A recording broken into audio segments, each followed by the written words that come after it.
So I did a best of five with Skurzo again. Okay. And so like if we want to like do VOD review at some point, we could watch those. Um, Yeah, yeah. I think we could probably start with a quick VOD review, like just sort of watching it pretty quickly. yeah.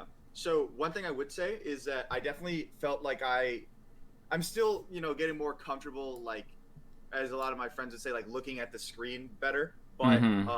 I do think that it is like actually something that immediately boosted my overall ability, right? Like I don't know, like there in two of these games, I got 3-0'd. It was a money match, but in two of the games I took him to last stock, and he's like a lot better than me, and so like you know, uh, I definitely felt like there was a lot of situations where I was like, yeah, like I can outplay this guy, like I can actually do this, you know what I mean? Like Mm-hmm. which was good. So I'm making good progress on that, in my opinion. That's I good.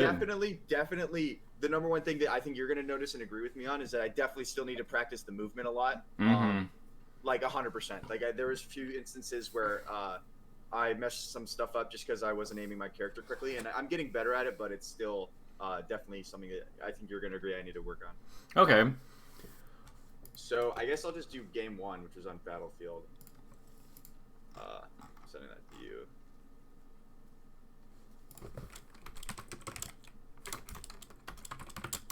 I DM'd it. Okay.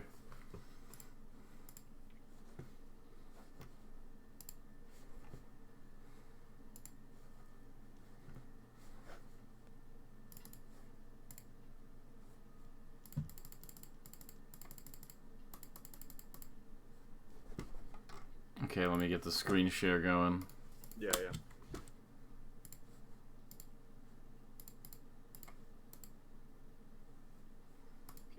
Okay. Okay. Yeah, I got it. Yeah. Yeah, I got it. Just let me. Okay, cool. So you're blue, I'm or blue, yeah. you're blue? The Okay. best color. Yes, I agree.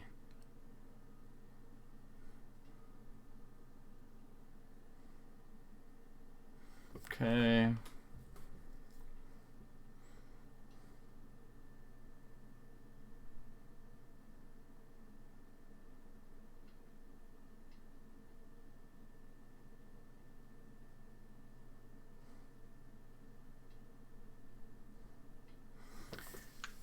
Yeah, Fox Dittos are really complicated, so it's hard to like.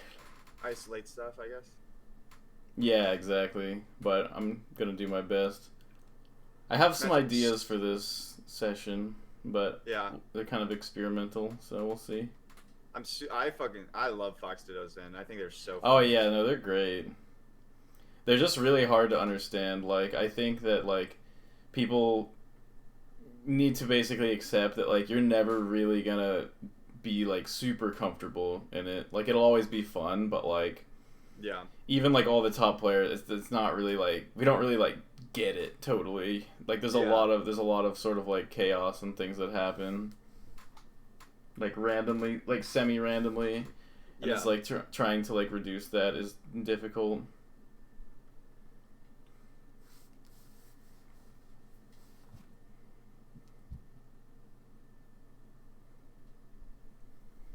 So, what are you looking for in neutral for like him to do? I feel like I can sort of like I guess this is more of a general thing, but Mm-hmm. I feel like I can get him to like miss me short, and I can just dash back, grab him and stuff. Um, Mm-hmm. and I think that I feel like the way he gets out of the corner while it's fast, it can be kind of predictable sometimes. So Mm-hmm.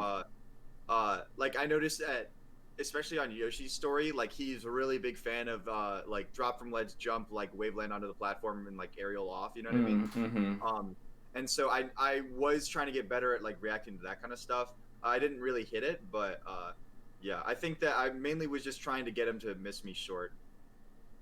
Okay.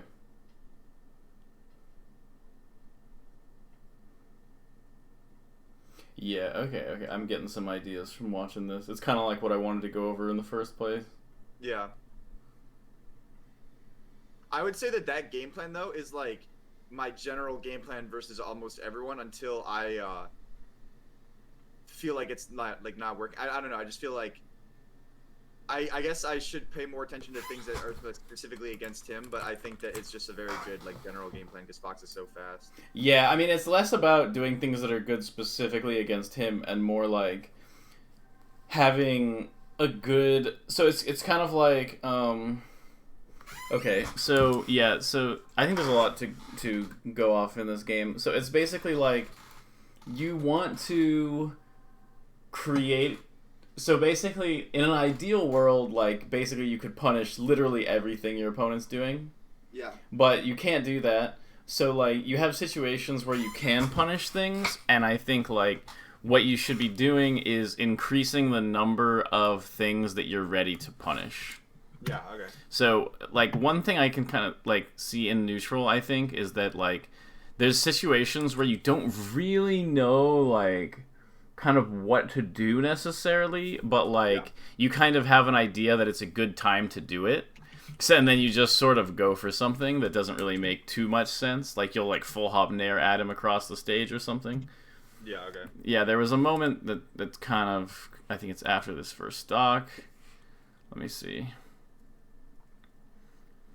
Where you do like a little bit of a dash dance, and then see that nair is fine, but okay, let's see, where is it? Okay, that was okay.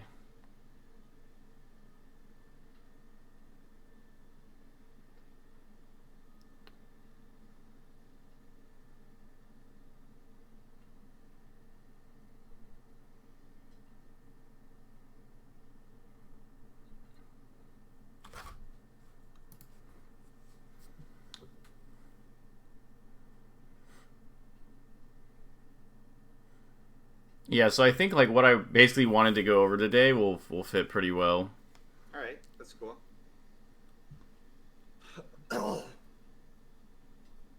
I think like you would have to point out like a specific example of like kind of going for things that feel natural instead of things that make sense, because I think that like I get what you mean and how I can do that, but I think it'd be kind of hard for me to like stop doing that unless like That's exactly what I'm gonna target. Yeah. yeah. Because okay, I'm looking for this full hop nair you do. There's like something. It's like you do like a pretty bad full hop nair, and it's like I can tell you just sort of get confused and then you just go for it. Yeah, it's this one.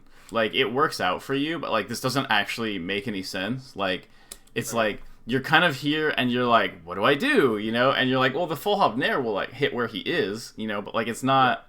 It's not very good of like a nair because like literally almost anything he does here beats this. Yeah, because it's high, and so you can just shield. It's high, and it's approaching, and it kind of works out. And then I think, like right here, you do like this drill too, and like a lot of it just seems like this is also like a bad drill. And so I think there's certain situations that I want to go over for like when it makes sense to do moves and like what you're doing them for, because you always basically want to have a really good reason for doing what you're doing. Yeah. So, can I ask a quick question about that drill? Yes. So I think that is definitely one of my habits. Actually, is to do that drill when they're in the corner. Mm-hmm. Because I think I have it in my head that will like beat out a nair. Like, does it do that? I mean, it could, depending on like the spacing. I think it's a lot more likely that you're gonna trade, and even if it does hit, he'll be in the air, and so it probably won't like fully work. And then he could also just like not get hit by it. Okay, so an up tilt is probably better to cover like a nair then, right? No, if you think he's gonna nair, you probably want to dash dance or full hop. Okay, yeah, that makes sense. I can get that. Like I feel like almost every Fox I play just short hop nairs out of the corner a lot, and like I just have it in my mind that like I should do that bad drill. So this is okay. So this is exactly what I want to go over. So, are you down to net play me a little bit? Yeah. Okay. So actually, no fiction. I kind of just want you to talk at me. Well, you know, I thought maybe your net isn't working good enough or something like that. You know, you never know. Yeah. So that makes sense. I haven't like I think this will be good. One sec. Let me stop this screen share. Oh yeah. I forgot about that. Alright. Okay. 641, right? Yeah, and what's your code? Tomz 212. Okay.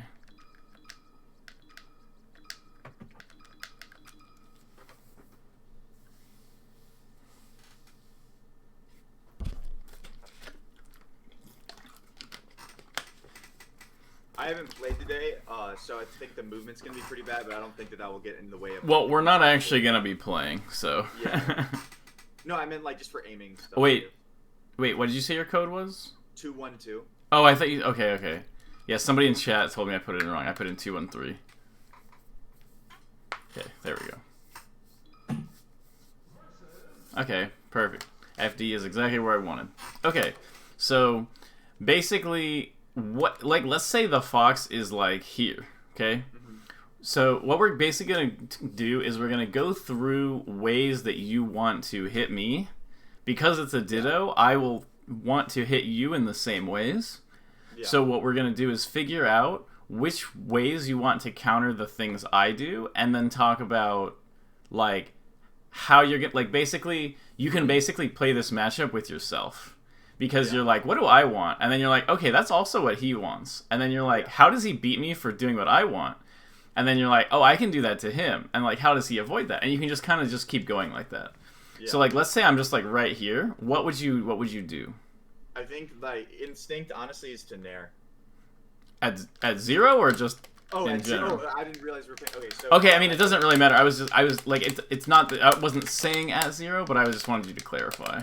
Yeah, okay, so I guess at 0 I like to go for more drills and stuff, because I feel like that is better versus, like, everything that's the low percent. Then I think that probably shine you after that, like try to maybe get a tech chase or maybe drill grab or something. I think that, like, yeah, I would say that my inclination would be go for a drill or like a grab. Okay, so let's say we're doing this dash dance and then you drill over to hit me. So try that. Oh yeah, I fucked that right. Ah, dude. It's okay. It's okay. Okay, that worked. Okay, try it again. So you have the mix-up with the drill on landing with the grab. Yeah. Or sorry, with the shine on the landing, and they can either try to grab it or so do it again. Or they can do something like that. Like, they can full hop over your aerial, and then they can hit you. Yeah. So, basically, if you think your opponent is going to go for a short hop drill in, it's funny that it beat the nair in that case, but it normally doesn't. So, if your opponent is going to go for a short hop drill in, your options are, I guess... Well, so, depending on the spacing, you can shield it. Like, shield is pretty good in the ditto, where, like, look, if you shield this, you can get the shine out of shield every time. Yeah. So it's like, so you can shine out a shield, the drill, you can dash dance grab it, although sometimes you'll get shined out of it, and then you can full hop against it. Yeah. So, okay, so we have that. So then what if your opponent full hops, like if let's say we're doing the dash dance and then I do this and then you full hop, but then so let's say you think I'm gonna do the drill, so you full hop, but I don't go in. Then what are you thinking you're gonna do from there? I think you could probably run under them and like. No. What are you thinking as you in this case, where you full hop? Oh, I'm like coming out with an aerial. But what if they do that? I would probably try to drift back, I guess. Mm-hmm. Okay, yeah. So you can mix up your drift. That's pretty much all you can do. Yeah. On a stage like FD at least, because we're just starting off with FD because that's simplest.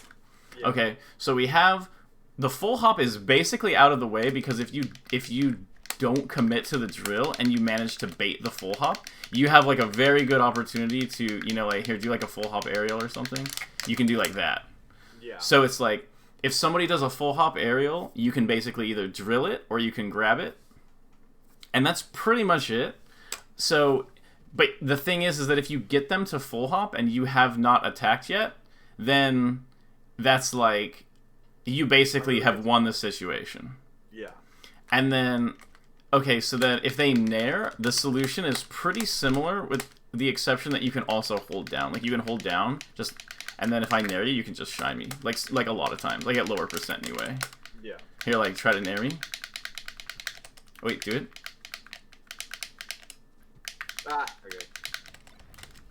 Well, I think I got sack right angled there, but at a lot of percents you can actually just hold down and get it, or you can like here. Okay, so near me.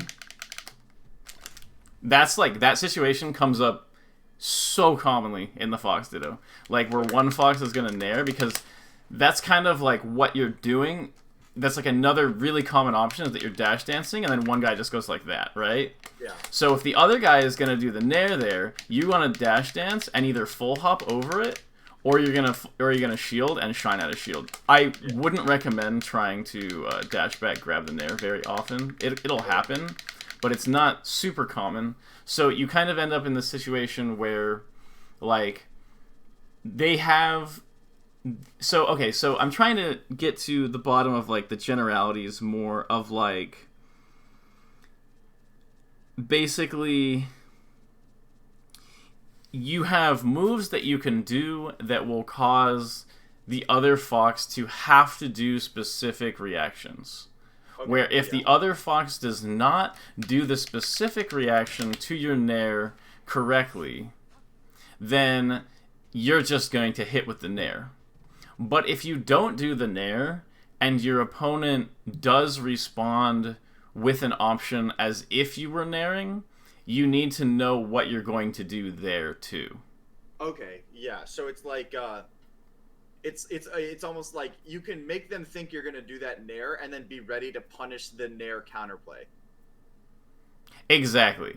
So you basically you have a list of the things that you want on them, and honestly, the list is pretty small. Like the list is basically, especially at lower percents on the ground, it's basically I can get you with a running shine, I can get you with a short hop drill, I can do a nair.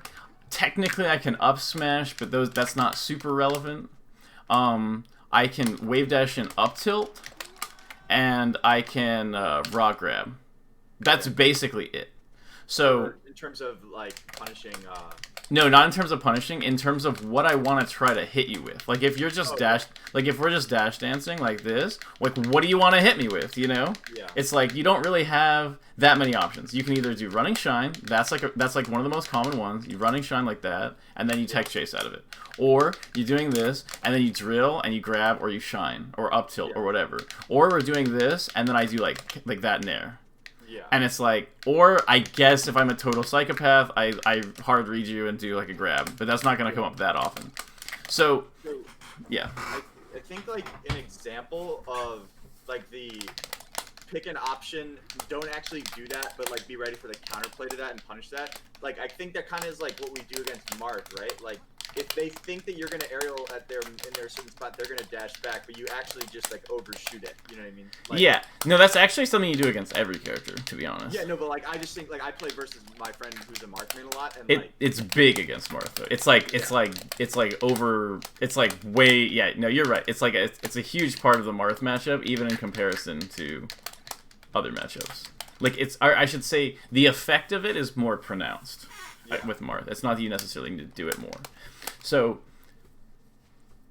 okay, so basically we end up in this situation where like, oh wow.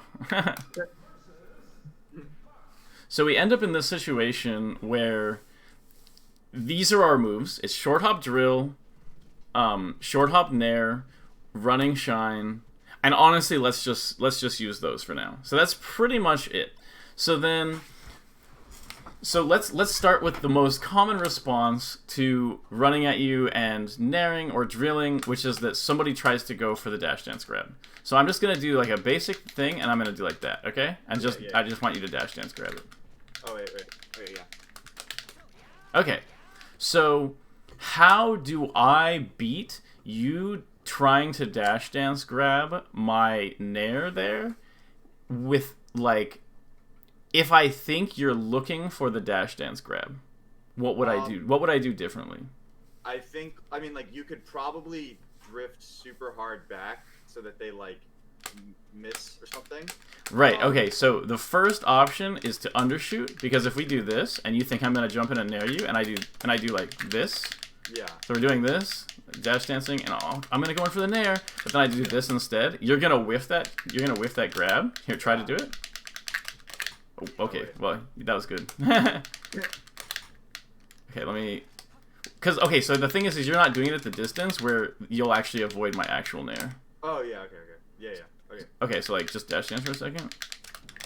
Okay, so the thing is you need to be able to do it on reaction. Don't read that I'm going to do it. See me coming in with the nair and try to grab it.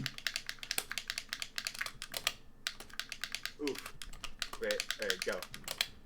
This is a pro player right here. I'm literally not thinking though. I'm just doing like 1, 2, 3, 4, 5 attack. Yeah. And I'm not. So the thing is this is what we're training right now. This is what we're training. Okay, so. Okay, I actually got that one, but I read it. Okay, here, try to do it. Here, I'm being lazy and reading it. That's what it is. Yeah, here, do it to me. Oh, I wave dashed. Okay. Do it again. Wait, I'm gonna say. Sick. Okay, we're too close to the corner. Yeah. So okay, so here's part of it is that.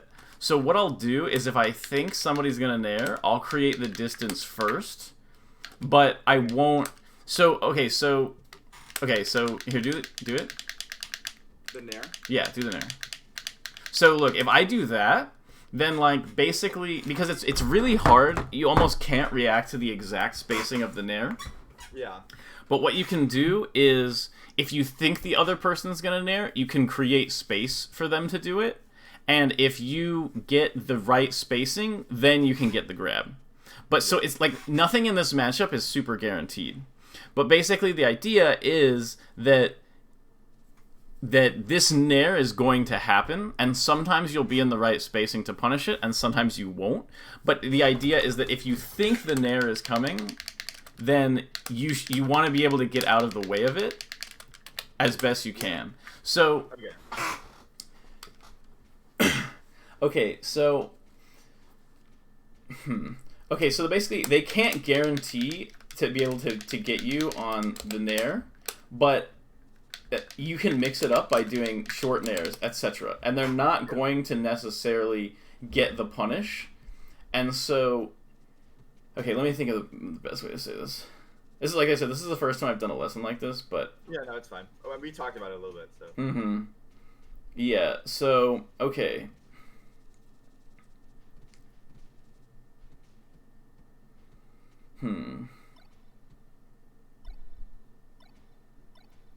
So basically, you have your idealized response to their thing, which is like, you know, in the perfect world, you would perfectly dash dance around their nair and grab it. But in an imperfect world, you want to avoid the possibility of their nair without super risking yourself.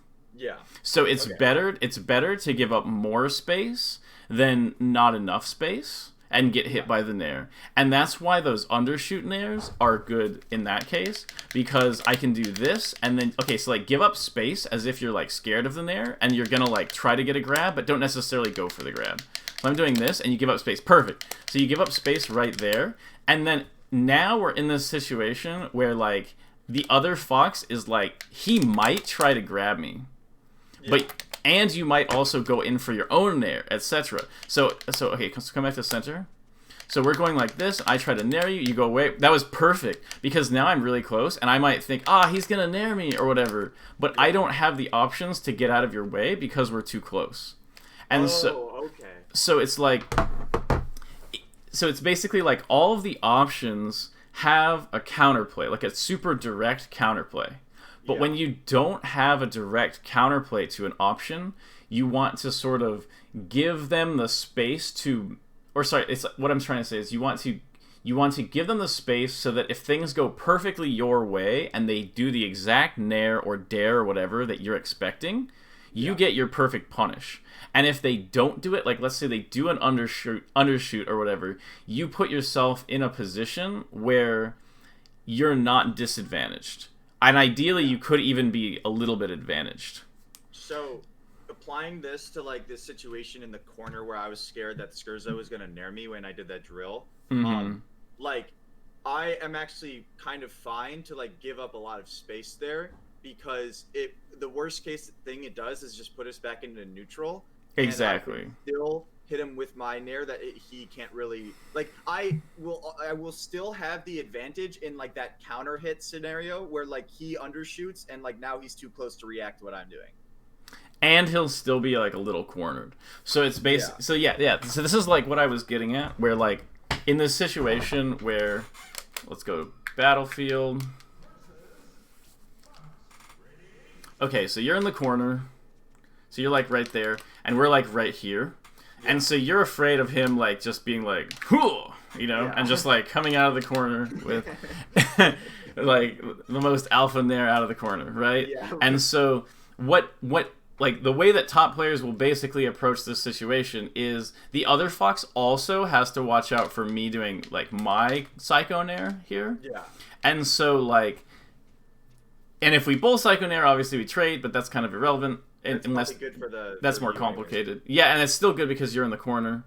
Yeah. But it's like, so if we're here and I like do like a nair out of the corner and I give up this space and I can get that, that's great.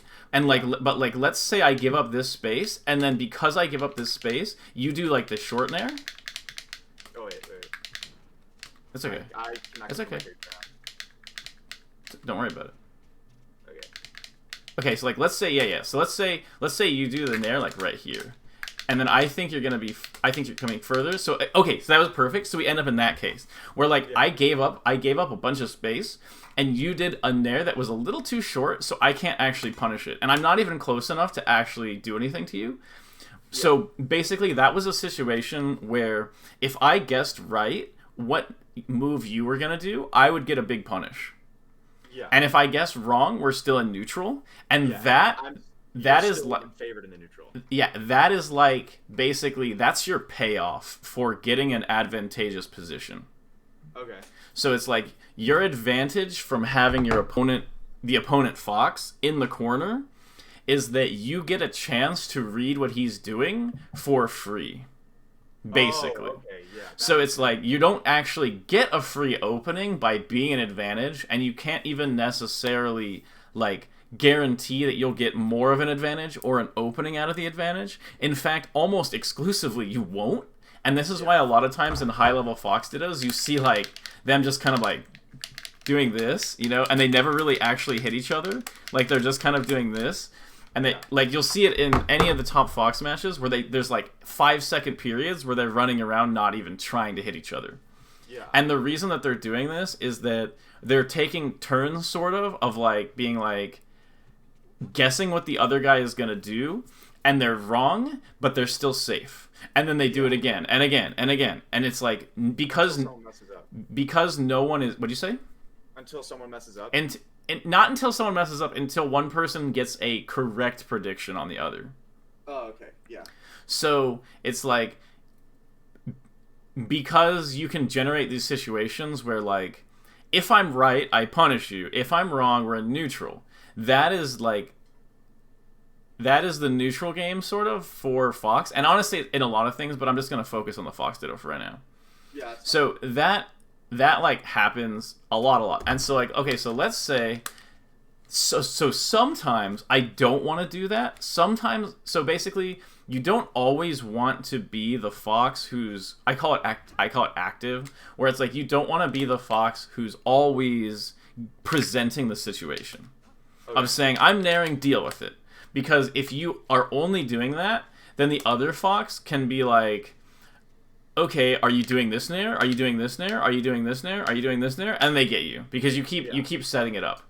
So so it's like you don't want to be, you want to be as unpredictable as possible, whether you're going to be the initiator or whether they're going to be the initiator. And that's like a weird part about the matchup, because in a lot of matchups, like being the initiator is like, for Fox specifically, like you like he likes to initiate, like that's really good. But in the Fox Ditto, like that's why people feel like the Fox Ditto is like quote defensive, and it's because you don't want to be the initiator all the time. Being the initiator all the time is like it's too predictable. Okay. And it's like if you're the initiator all the time, you're not creating those situations where you can guess right on what your opponent's gonna do. Yeah, because like I feel like I think that like that makes a lot of sense as to why like the corner isn't necessarily like if you can make a read on what they think. Okay, so like obviously people will make a read on what they think you're gonna do out of the corner, but like if you can predict that, then like being in that bad position isn't necessarily that bad. I was making a point about how like if you can read what like let's say you're like keeping me in the corner, right? Like if you think I'm gonna do the nair, but I don't do the nair, and I punish what you're doing to counterplay that nair, like the corner isn't necessarily that bad for me, like because I got the punish out of it. Like your free shot at like a guess was wrong, and I actually made something off of it. Yes, but okay. So the thing is you shouldn't expect. Okay, so if my guess is wrong, and I do it the wrong way. Or a risky way, because sometimes people will make very like it's okay sometimes to make risky reads on what your opponent's doing if you like pretty sure it's gonna happen. Yeah. So I think that like you might catch something like luckily like let's say your opponent makes like a read that you're gonna nair short and then you actually nair long. Yeah. Then like you might actually hit me with short hop nair. Oh, short hop nair? Okay. Yeah, like you do like a long short hop nair instead, then like you might actually hit me. But like you can't rely on those. That's just sort of happens every now and then. Yeah. And so, oops, how did I end up as Green Fox? Gross. Yeah, let me get out of this. Okay.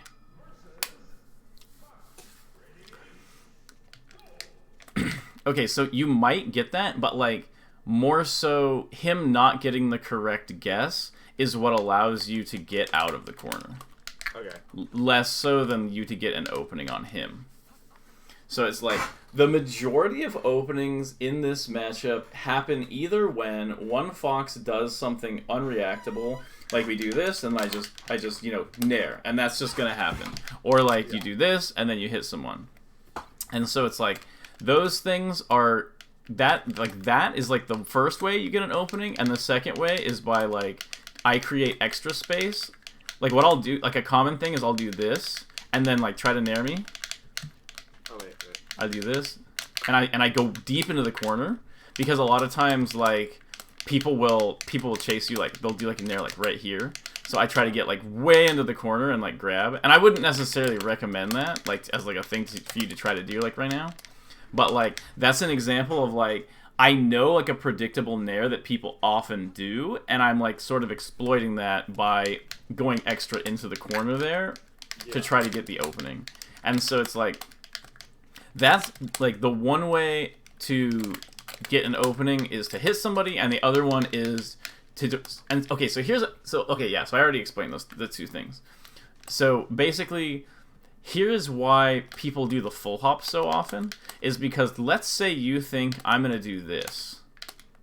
Also, like a random tip is that always, if you can, you're not going to always follow this, but this is something to think about. Always wave dash in turnaround up tilt, and almost never wave dash in backwards. Oops, sorry, wave dash in backwards up tilt. Okay. Because it's way more reactable because you see them approaching backwards. You want to do that one. That's kind of like I remember hearing that like Leffen kind of does this a lot, where like he'll like go like this and then he'll just like attack you. Yeah, no, that was like, so this is like a mix up I thought of a lot too. Whereas like if you do this, like everyone in the world is gonna shield there. Yeah. Because they think you're gonna like wave dash and up tilt. Yeah. Okay, so the reason that people often they'll do this and then they go like this. Like the reason people do that is because let's say you wave dash in. Oh, I just realized my trigger hasn't been sticking today. That's good. It was sticking yesterday. But anyway, so like let's say if you wave dash in up tilt and I full hop. So okay, do it. Oh, yeah. Then there's a good chance I can get something like that. But like let's say you don't. Like let's say you wave dash in and you don't full hop. Or sorry, you don't up tilt. So we're doing this, you wave dash in, you don't up tilt, I just go to the platform. So it's that same situation again, where if I was right, and you committed to an up tilt, or a grab, or whatever, or even like a drill, and I like you like try to, so just go like this, and then drill, like that. So okay, so like let's say you do that, and then I happen to jump over it. Then I could still get a punish on that as if you up tilted. So it's basically like when I full hop like that, like we're dash dancing next to each other, and then I do this full hop. I'm basically saying like, oh, did you just do that? Like that down air was a perfect example of like you're as a fox and you're going, I'm gonna dash dance and I'm gonna down air like that, and like that's like what one fox is thinking, and then the other fox is thinking, I wonder if he'll try to approach me with a drill, a nair, a running shine, a wave dash, and up tilt. I wonder if he's gonna do that. And so you do this full hop to sort of allow them to potentially make themselves vulnerable. And if they don't, you just go back up to the platform and you're still in neutral. So you see this so literally nonstop in top player Fox Dittos where they go like that. And it's because they're going. It's like I feel like I noticed this situation a lot where they just go to the top platform and then they can figure out how they get their way down. Exactly. Where like it's not that hard to get down as Fox because he's so threatening coming down.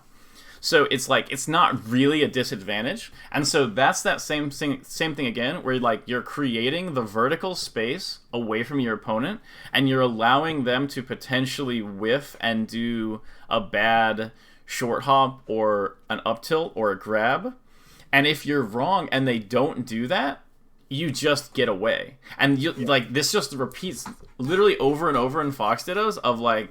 Are you going to do this dumb mistake? And he doesn't? Okay, we're still in neutral. Are you going to do this dumb mistake? No, we're still in neutral. Oh, yeah. I think I'm getting this pattern now. Like, it's the same thing as, like, when I give up too much space. Like and you're in the corner. Like, the worst thing that happens is, like, now you're, like, here and I'm, like, here. Yeah, like, the worst thing that happens is, like, so it's, like, a potential big win and for very minor risk.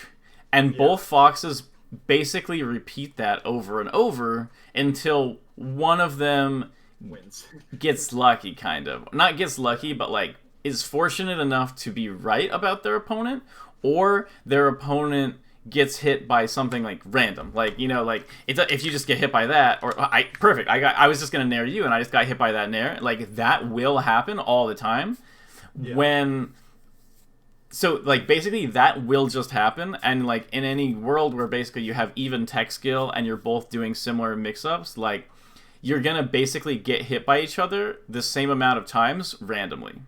Yeah. So that's almost like a non-issue, because random hits will just happen while you're playing neutral.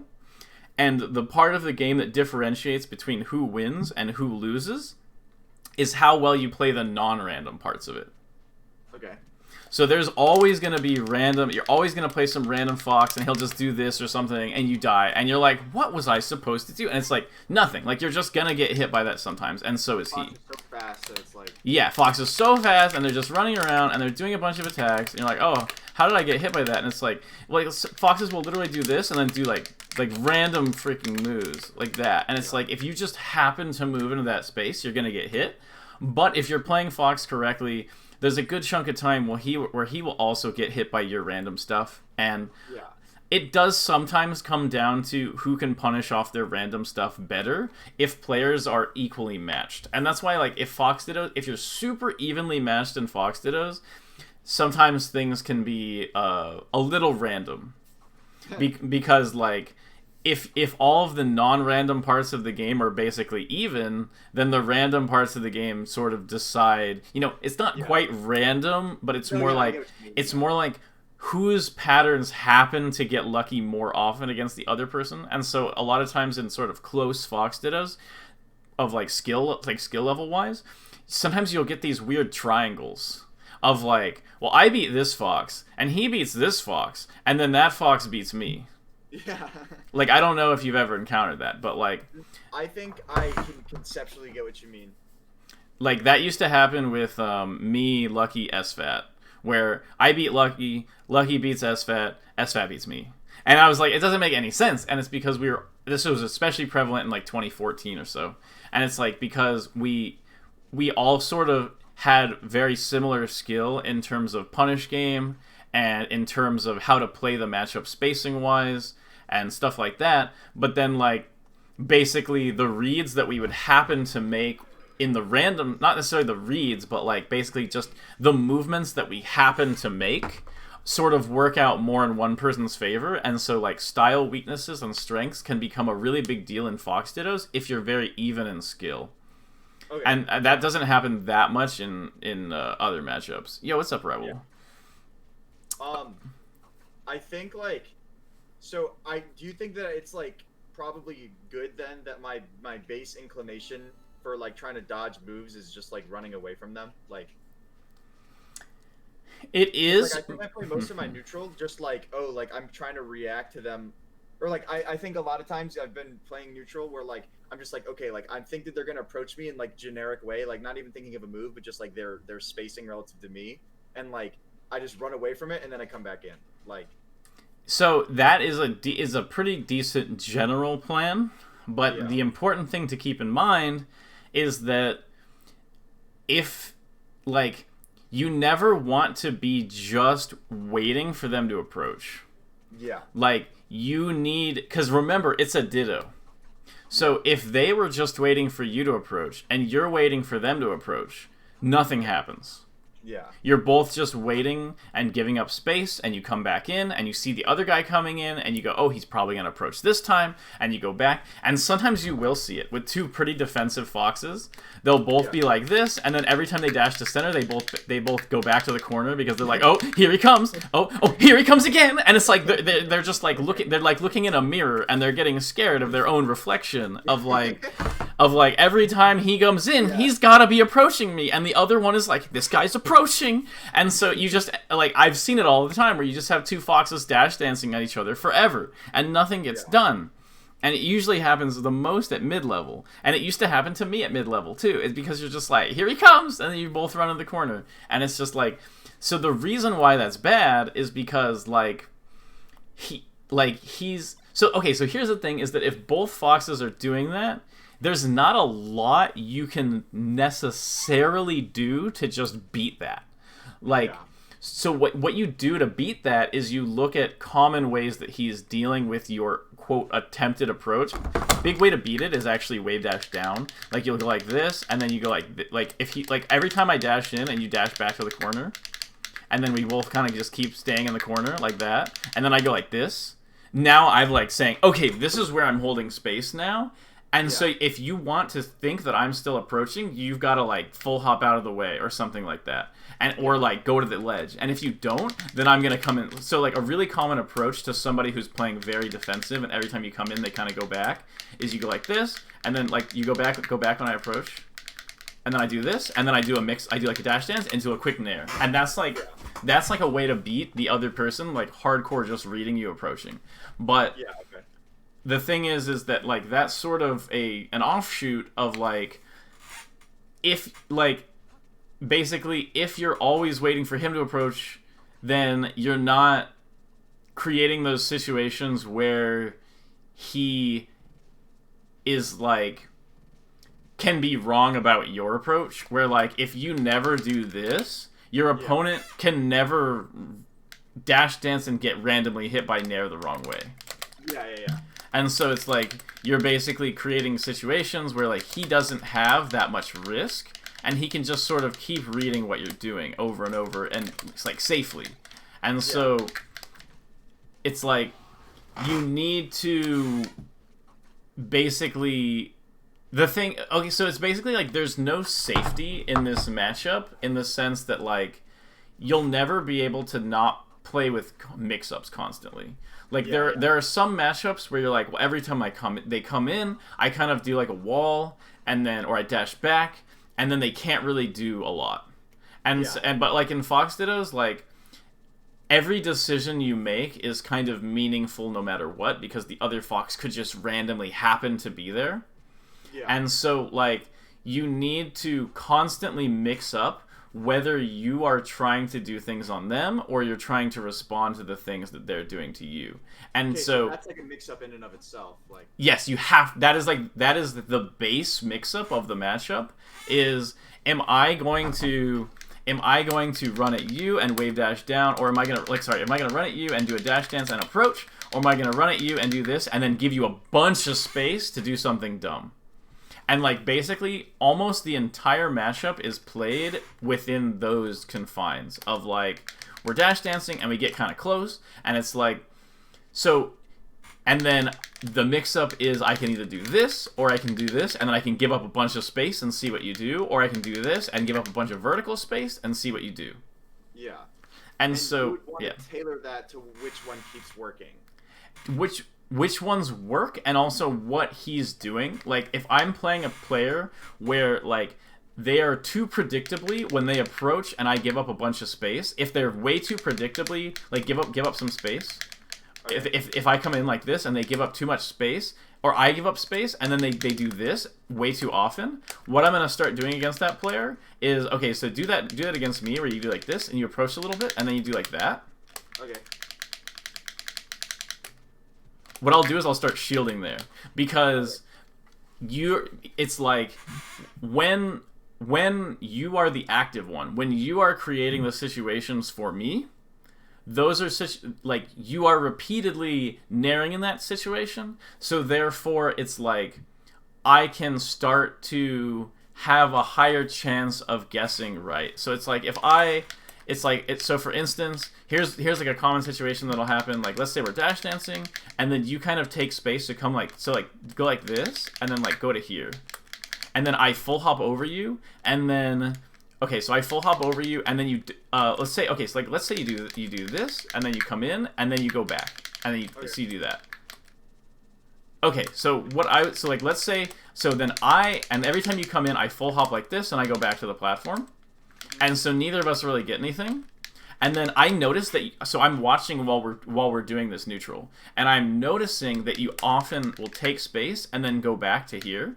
So then what I'll do instead, so do the same thing you were doing. What I'll do instead is I'll do this. I'll do this read, so that I'm saying like, okay, so we were in this situation where I was like, are you gonna do this dumb thing? No, you didn't. We're back to neutral. Are you gonna do this dumb thing? No, you didn't. We're back to neutral. But each time you reset the neutral, that can also be predictable. And so then then I'm like, are you gonna do this dumb thing? And you're like, nope. And then I'm like, I knew you were gonna say nope in just that way, and now I'm hitting you for it. Yeah. Okay, so let's watch the. Okay, so that was fun. I think that actually worked really well. So I would say, like, boiling it down to like the specific. I think I honestly, because I'm low, mid level, whatever. Like, I don't really have this understanding of, like, I guess I don't want to say the theory is an overused word, but just like the general like base mix-ups behind stuff. Mm-hmm. And like going over them in more detail. Like, okay, like part of the Fox Ditto is random, but like you're gonna have to like pay attention to like mixing up between who is doing the thing and who is reacting is like it's a mix up in and of itself, like that kind of stuff. Yeah, like a thing I was sort of realizing, because I've been trying to improve it teaching Melee, is sort of like, for a long time I was like, okay, what I need to do is I need to give people the generalities and sort of be like, you need to do the work on your own to find the specifics. And I think that like overall that seems like a good plan, but like it's almost too idealistic, where like what I need to do is explain the generality, then carefully hand people specifics in like a way that doesn't make them overly dependent on the specifics I'm giving them, but enough so that they can like get examples to figure out. And that's sort of the adjustment I'm making. So can you send me another game against Skurzo, and we'll go over it with like this perspective. Okay, I'll send you one sec. I have gamer 2, gamer 3. Yeah, and Triax, whatever your name is. Yeah, this is definitely applicable in matchups that aren't Fox Dittos also. This is just like what we're focusing on right now. Wait, can I make a guess based on what you're saying on how they would apply in other matchups? Sure. I think that it would be less random because both characters aren't as fast as Fox necessarily, but the general principles of like making those reads and then like trying to not be that wrong when you are wrong is like the same. Okay. Yeah. Okay. Yeah, it's similar. I think in like the thing is sometimes when like basically a problem, or not a problem, but like basically it's that like there's different ways to accomplish these things against different characters.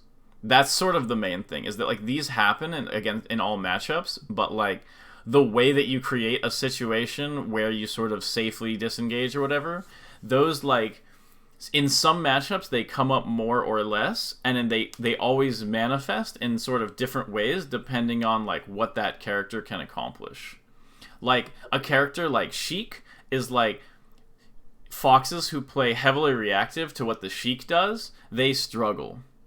But the foxes that force the Sheik to react to things more often, they usually do better.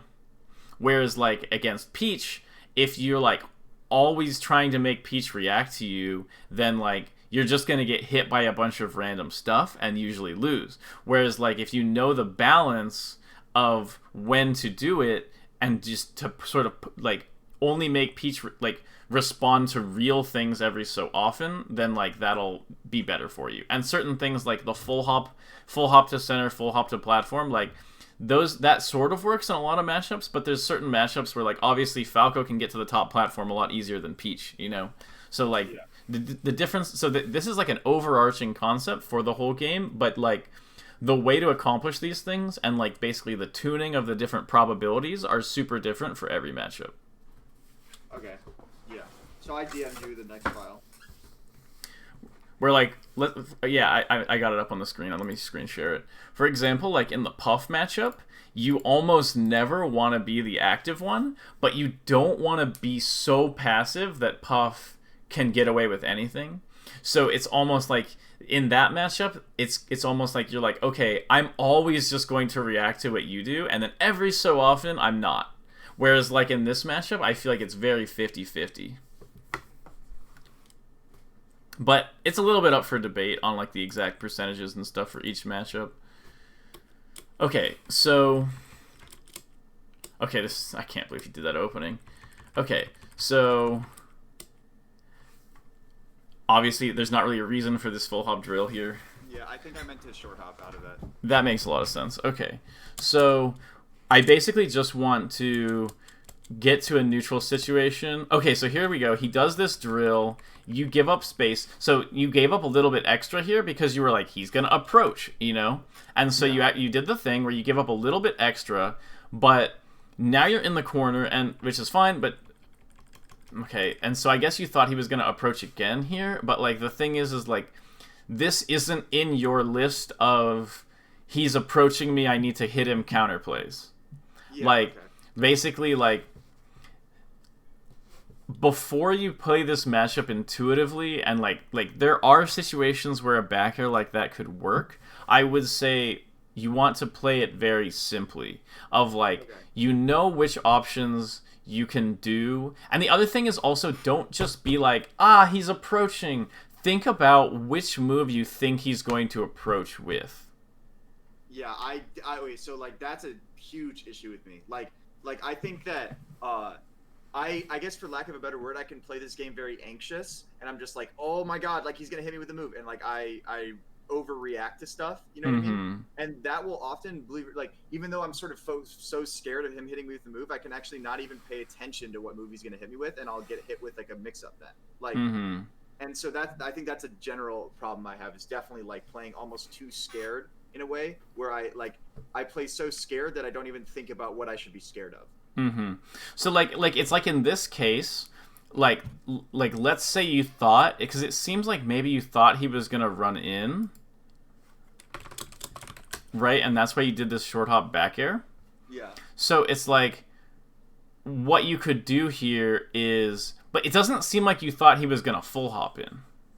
Like you didn't. I think maybe I thought he was drifting super hard in or something. I don't know. Right. So, but the important thing is, okay. So this is like, there's a lot of specifics in the Fox Dittos, and it's very complicated. But think about this. So if you are pretty sure, like, let's say you're really scared he's gonna approach. You're right. You're like, here he comes. You know. Yeah. But you don't think that he's going to full hop. What if you just full hopped in the corner?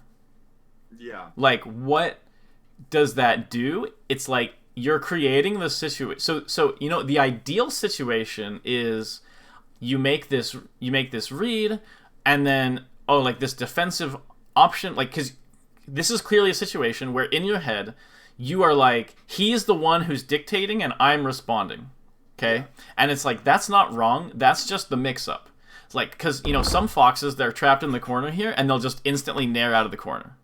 Yeah. And it's like, that is okay, but sometimes as a mix-up. So we're already under the assumption that you're in a situation where you're like, he's doing something, and I'm going to respond to it. Right? So ideally, in the best situation, you're in that place where you're in the corner, where you're like, okay, I think he's going to do an approach, so I give up a little bit of extra space, and if he does the approach that I'm reading, then I get the opening, and if he doesn't, I'm safe. So that's ideal, because if you're wrong, you're safe.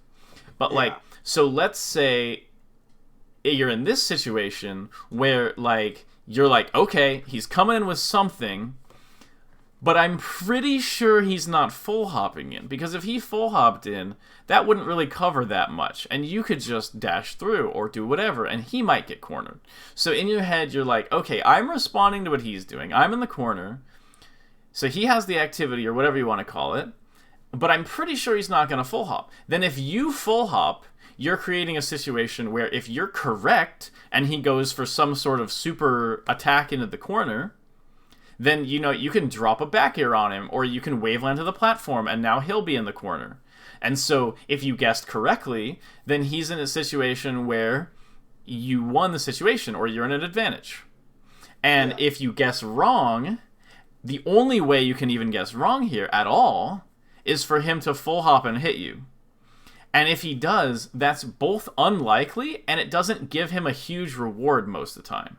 Because I'm at like 12 and I'm in the middle of the Right. So it's like, if you guess so if you were truly scared that he's about to approach in right there, and you full hop, you're creating that situation where you're minimizing the risk, maximizing the possible reward, but not like trying to create a reward situation. You're creating the possibility that he can give you a high reward while minimizing your risk. Yeah. And so that's I'm curious, like, do you think that I am sort of almost overcomplicating what I'm doing, and that I should try to reduce my answers to more simple things like giving up more space or like the full hops, etc.? Yes. I think, basically, I think the base way to play this matchup is you want to be the least interesting fox to ever play the game. Yeah, I'm so down. like it's basically like, create a couple answers, like, of like, okay, I full hop here when he tries to approach me. You know, I give up a little bit of extra space here when he tries to approach me. Or I shield here when he tries to approach me. Or I haven't really gotten enough to... Do you want... Okay, are you... Because we're basically, like, kind of out of time. Are you down to go for, like, another half hour or whatever? Yeah, sounds okay, good. Okay. Because I feel like we're not quite done. It's not a natural ending point. Yeah, exactly. So, okay, so... The thing we didn't quite get to yet is that you can short hop drill in place to cover the running shine. So that will be part of it, is like... And the thing is with the drill in place is because he has to worry not only about your drift and your fastfall timing, but if you did a further drill. Like, okay, so the drill is... Okay, I'll just explain it right now. So the short hop drill there is like... Because he has to worry, it's kind of like the thing where you give up more space, you know, just to be safe, and then if you're right, then you get it. The reason you can get away with short hop drill in place to read the running in shine is because he's afraid that you could short hop dash at him and shine, dash short hop at him and down air. Yeah. So it's like, it's almost like an inherent mix-up where like you can get away with drilling in place really often because he would have to commit so heavily to punish it that like he's almost never going to even try. Yeah, okay. So that's why you see foxes dash dance and do that quick drill in place and then dash dance again, and it's almost always safe, is because it's basically like, unless the opponent literally gets super lucky or like just happens to have like a super good read or something, that's generally safe, because if your opponent is obeying like good rules of the matchup, then they're not going to be in a position to punish that, because they're trying to do this correct read or safe thing. And it's like, it's really almost impossible to do something that is like, if he does drill in place, I get this. And if he doesn't do drill in place, I'm fine. It's more like, if he does do drill in place, I get this. Maybe, because he could do a weird fastfall or a drift. So it's like, I might get a punish on his drill in place, and if I don't, he just murders me because he does literally any other standard option. So they're not gonna punish the drill in place that often. And so, like, but basically you want to do moves that have specific, like, correct answer, correct problems. Like you want, like you want to create answers that are answers to a specific thing your opponent is doing. Okay. So yeah. Can I make a random connection? Of course. So I remember Kalindi tweeted something out that was like it was like a video of Crush playing neutral against a Marth. Yeah, but against Rishi, yeah. Yeah, and like it was essentially like Crush sort of doing a lot of safe drills. Was that sort of a similar concept where it was like Rishi had to make like a very specific read on those drills in order to get anything, and Crush kind of got to throw that move out for free? Yeah, because it's like, if you run in on the drill, like let's say they short hop fastball drill, and you run in to punish the short hop fastball drill, then there's a chance that they fast fell a little bit earlier than you thought, and they shine you. Yeah. And now it's like, let's say you think they're gonna short hop fastball drill, and you come in a little, like you come in to make sure that they can't fastball too early. Then they don't fastball, and you get drilled because you were running in. And then, like, let's say you space outside of it, and you have like perfect laser reaction eyes, you know, and you're like waiting for this perfect moment where they drill, and you're just gonna, you know, because Marth can grab pretty high up. Yeah. So, like, he could probably grab Fox out of it before the fastfall shine mix-up is even, like, relevant. So they're like, okay, the second he jumps in short hop, somehow I'm going to do this perfect reaction to it. And they're, like, waiting directly in front of you so that they can respond to all of these. And then you just freaking nair in their face, and then they die. Yeah. So it's like, yes, that's an example of, like, those drills are often safe because it creates this sort of risk-reward matrix for your opponent where, like, it's very uncomfortable to punish it. And they can punish it. It is punishable. But they can't, like, prepare to punish it in any way that doesn't risk themselves. Yeah. I just remember seeing, like, that tweet and, like, kind of almost, like, dissecting it in a way. Just like, this is so interesting. Like, So the reason that you don't want to just exclusively dash dance and drill over and over is that you might be doing the drill. Usually you're doing the drill as a reaction to someone dashing in. And if someone, like, basically if you drill randomly at some moment, like you just drill in place, there's no reason behind it, there's literally nothing going into it, it's just literally like RNG and you press the button. The person is almost entirely never going to be able to punish that. But if they dash in and you drill, they're going to be able to punish that a lot more often because they can bait the drill out by dashing in. Yeah. And that's why you don't always want to be responding to your opponent creating the situation, because let's say they want to bait your dash in. So let's say they're like, okay, I'm going to dash in, and he's going to short hop drill as a response to my dash in.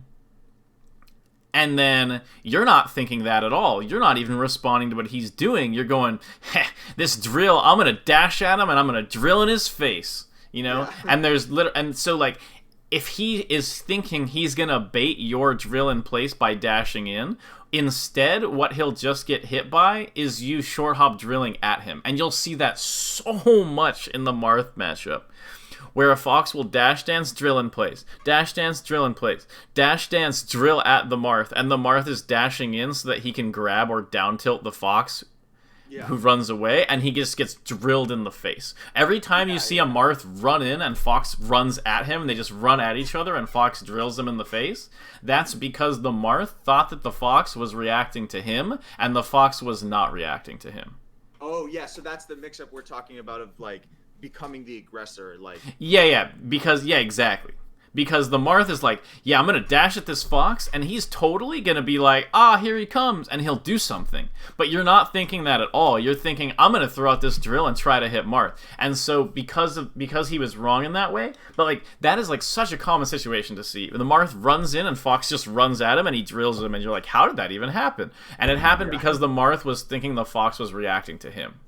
Yeah, okay. But then there's other situations where the Fox will run at the Marth and just throw out a nair, and then the Marth dash back grabs the nair, and it's like, wow, that was so obvious. And it was so obvious because the Fox was like, here I come, I'm gonna nair you. Like, you know, like you're projecting this image that like, here it comes, and the Marth is like, okay, and they're ready to respond to that. And so like, that's a big mix-up of being like, all right, here I come, I'm creating the situation, and the person is like, okay, like, here you come, you're creating a situation, and then you're like, actually, you know, you go ahead, and they're like, wait, why didn't you hit me? And you're like, go for it, man, go for it, and they're like, okay, and then you're like, aha, actually, I was narrowing in anyway, you know, and then, like, that is how, like, a lot of neutral game works.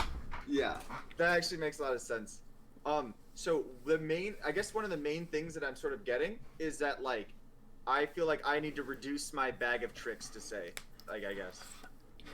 Right, like it's better in this matchup to do 3 things really well than to do a lot of things not that well. Yeah, okay. So it's like, what I want you to do is figure out whatever response you want for your favorite response to any specific type of thing your opponent does. Like, what I would recommend is if you do run and shine, if your opponent is going to run and shine you, then you drill in place. That's usually the best option. Or you can dash dance grab. But those are like basically the options.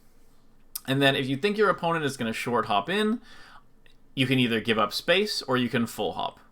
And then if you think your opponent is, you know, going for a full hop aerial, you can either, you know, drill punish it or you can dash dance punish it. Usually dash dance punish it.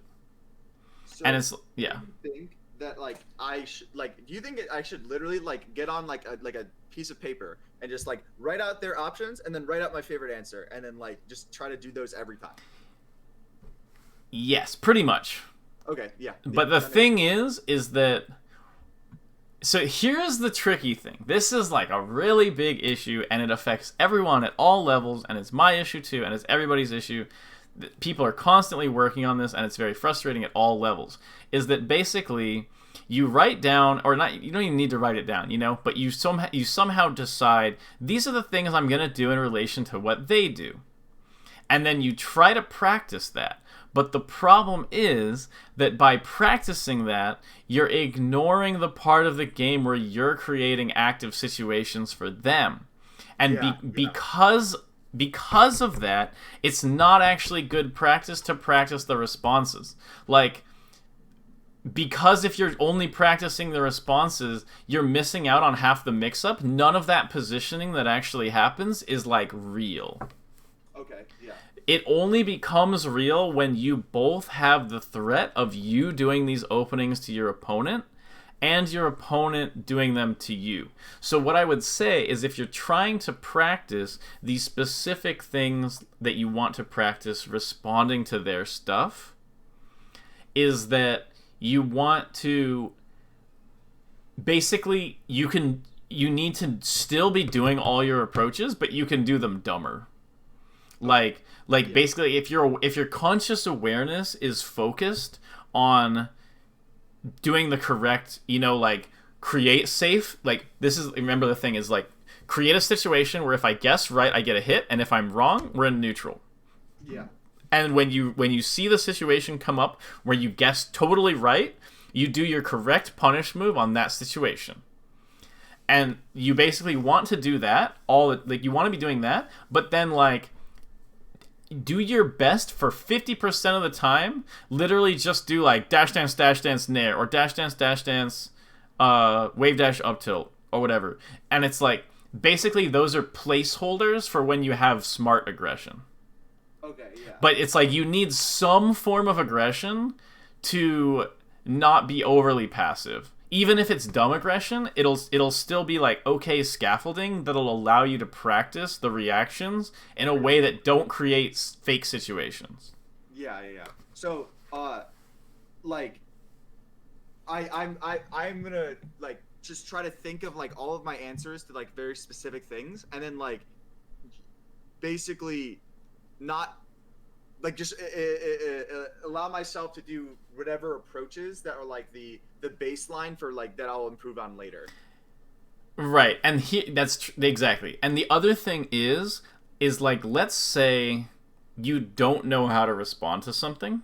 This is the best thing. This is my favorite part about the Ditto. I use this a lot. This is like honestly how like I have done so well in Fox Dittos for a long time, despite having a lot less refinement for most of my career than the other top Foxes.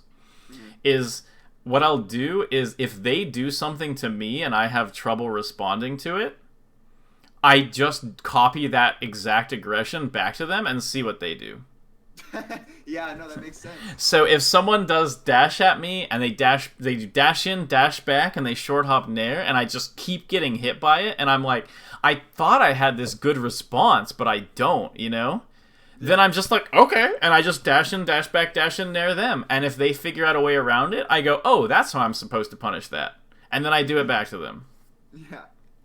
That actually makes a lot of sense. And so, yeah, like, they're giving you the question and the answer if you do that. Like, exactly. And the funny thing Luke was saying in chat is I remember you talking about this with Smash Daddy.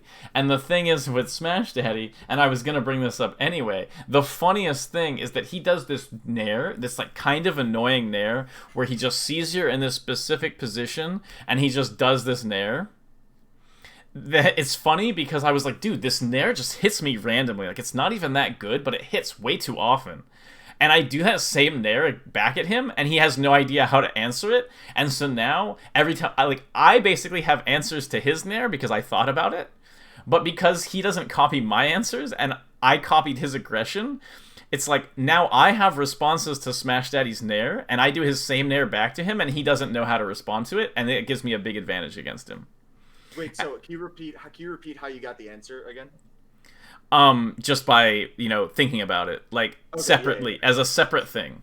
I'm like, basically, because it's like, basically, when you turn someone's aggression back on them, sometimes they'll do the response, and you go, that's the right response, But then other times, you turn their aggression back on them, and they don't have an answer to it, and so you just get the answer elsewhere, and then they still don't have the answer to what you're doing to them. Yeah, okay. And that'll allow you to... I'm not necessarily telling you this in terms of getting better at the game, but this is a great way to beat a lot of players. Yeah, okay.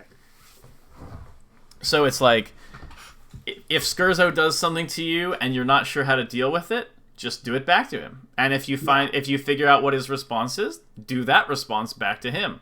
And I think, like, it kind of... Like, I think that's part of why I did well against Cody last year, is that he had all these sort of new Fox things that he was doing. And then I would just kind of do them back to him, and then I would see what he did. And some of the things he has answers to, and I would copy those answers. And the things he doesn't have answers to, then I would just keep doing them. Yeah.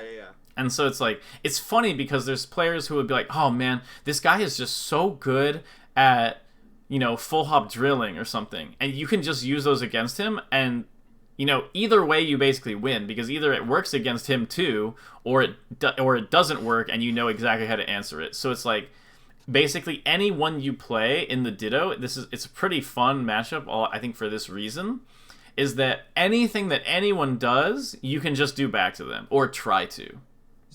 And so it sort of gives you an opportunity to, like, just massively grow in this matchup in a way that you can't necessarily do it in other matchups. So, let's say, like, I keep getting hit. Let's say for some reason I have like a super hard time dealing with someone short hop naring at me, right? Like, just in theory. Yes. Like, and I'm like, okay, like, let me just keep doing that at them, and it keeps working on them also. That means that, like, if I am better at punishing out of that specific option, then I will just win the game, right? And so I can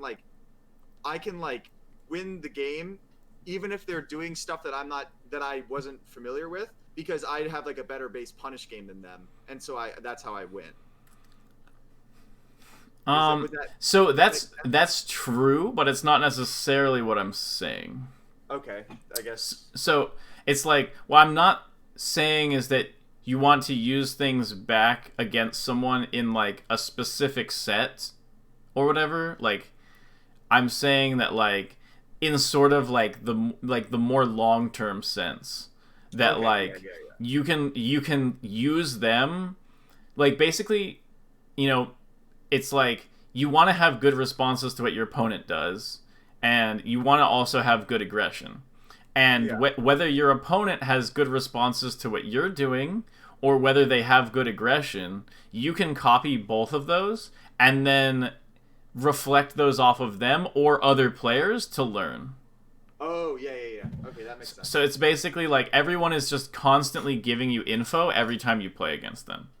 And I do that a lot even in combo game, where it's like, if some fox does a combo to me, I'll go, oh, and then I just do that same combo.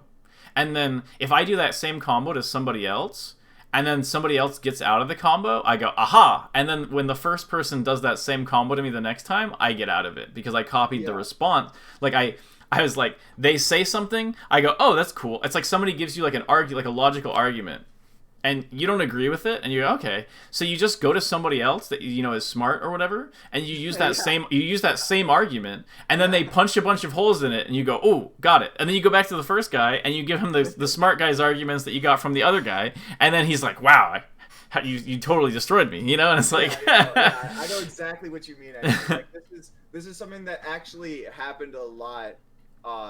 I did debate in high school. Like, that literally was something that I did a lot. I mean, it's optimal. It makes a lot of sense to do it. And it's specifically in Fox Dittos, that's like a really... So, okay, here's the thing, is it's really good in Fox Dittos. I'll actually cheat even more on this. Like, I think I've abused this almost more than anyone, where because I'm really good at copying what other people do. And so... I'll literally pick up a different character. Like, let's say, so I'm kind of, I don't want to say famously, but like I'm kind of known of being able to counter Mewtwo King. Okay, yeah. And it's like I'm also known for I had a pretty good Marth at one point, right? Yeah. Both of those things are Mewtwo King's fault. Because I played against his Marth as Fox, and his Marth made so much sense, and he did so many rational options. I just took all of those, I stuck them on my Marth, and I played other Foxes, and every time they beat something, I went, oh, I'm totally using that against Mewtwo King. And so it's like, you can use this in... Further down the line, I would suggest doing that. Once you're like, I wouldn't suggest doing any of that with like multiple characters until you can control Fox really well. No.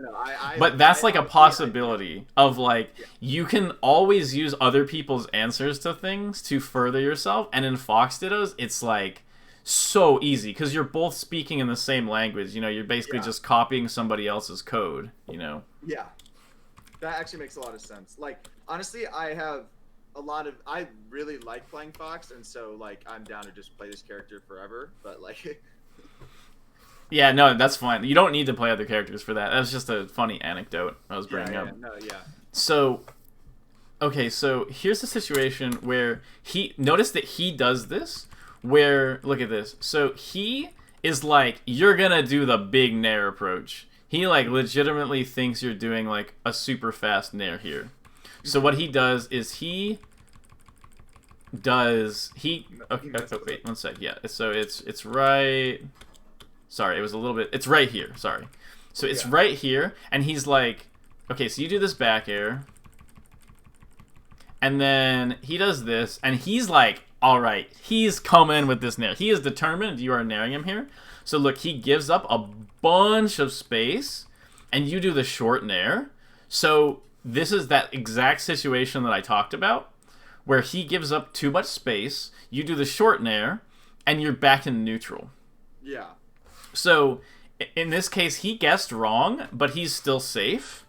And then he goes in for, like... He basically just, like, is like a dummy right here, and it works. Because like, there was no reason why this, so there's no reason why this grab should work. In his brain, he's like, okay, so this is basically a false positive for him. Okay. Where he gets out of your way, and he's like, here he comes with the Nair, and then you do the nair, but it's the wrong nair. So if he was, a top tier player, what he would instantly realize there is we're back in neutral, but he's like, it's not a bad position for him. That's still a pretty good position for him. You're still kind of in the corner. So it's still good for him, but it's still in neutral. But he actually doesn't register that after that he doesn't register that you did the wrong nair. Not the wrong nair. He doesn't register that he guessed wrong on which type of nair you were going to do. And he still goes for the same reason. And he goes in for the grab because in his head, you were going to do this nair here. Your nair was going to land here, and he was going to dash dance grab you, and that was in his head. So he wrongly confirms that you did the nair here and goes for the dash back, dash in grab. He's grabbing you as if you naired right here. Yeah. But you didn't, and so this shouldn't have worked, but it does happen to work, and I'm pretty sure in his head he felt like he won that situation, despite it being literally like, this was luck for him. This was not, and like I did a stupid shine, and yeah, and it was like technically not even luck. It was more like you doing something dumb. Yeah. So it's like, but I'm saying like there were several things that you could have done here that like would have accidentally let him win, but also there are a ton of options, even way more options here that you could have done just by chance, by just playing the matchup normally, where he would have just gotten bodied here. Like, this was objectively bad on his end, but it works out. Oh my goodness, I'm not even going to comment on that horrible combo. This is, oh my goodness, that was fine. What is he doing? Okay. Okay, so here's an example of you doing it without doing the thing we talked about without necessarily thinking about it. Is in your head, you're like, okay, he is gonna, aerial me off the platform. Yeah. And he doesn't aerial off. Okay. Oh wait, one sec. It's right here. It's right here. Yeah, sorry. Where you think he's gonna aerial you off the platform, and that's why you do this roll here. I would not even recommend rolling here. There's no way he could have hit you. I would have just dashed back here if you thought he was gonna attack off the platform. But you thought he was going to attack you off the platform, so what you were trying to do is oh, actually, it's right here. You did do the dash. So, okay, so I still wouldn't recommend that first roll, but you did do the dash I was talking about. So you do this, it's right here. You dashed away here because you thought he might attack you right here. Mm-hmm. But the thing is if he doesn't, which he doesn't do, you're fine. And so that's the concept we were saying, is like, you're like, if he does this thing I'm guessing he's going to do, I get the punish. If not, I'm still totally safe. Yeah. So then what happens here? Okay, so both of you guys are waiting for the other person right now. Yeah. Neither of you is being active. And then here's the situation. You both actually decide to be active at the same time. And so this is the random thing. This is the randomness that happens. Where you're both like waiting. You're like, is he going to come in? Is he going to come in? You're like, you know what? No, forget that. I'm going in. I'm going in right now. And he had the exact same thoughts. And you're like, your fists collide in the air, basically. And like, who knows what's going to happen in that situation, So yeah, it just sort of ends up random. And then I'm going to ignore that. So the reason why this full hop isn't great is because if you're wrong, you get big punished. Not necessarily a big punish, because, he can't do a lot from you here. But at 100, you can get back aired off. Like, you can die for this. There's not really any advisable reason to be doing this. I'm ignoring the fact that it's a fair. Yeah, I meant an air. Yeah. But, like, there still isn't a good reason for doing this, because it's like, in your best case, the case you want out of this is, okay, I dash at him, he gets scared of my approach, and he full hops, and my nair hits him out of that. That is, like, your ideal. That is, if everything goes right, that's what you get.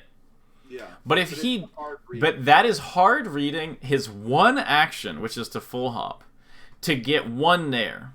Yeah. And you're creating a situation where if he just happens to not do the full hop, he gets a reaction punish there. Yeah. Which is what happens. Even if you nared there, the result would have been exactly the same. And he misses the edge guard, so whatever. And okay, you should. Oh my goodness. Okay, so you die. So you do this again. Notice that this isn't getting anything. Like, there's no reason to do something here.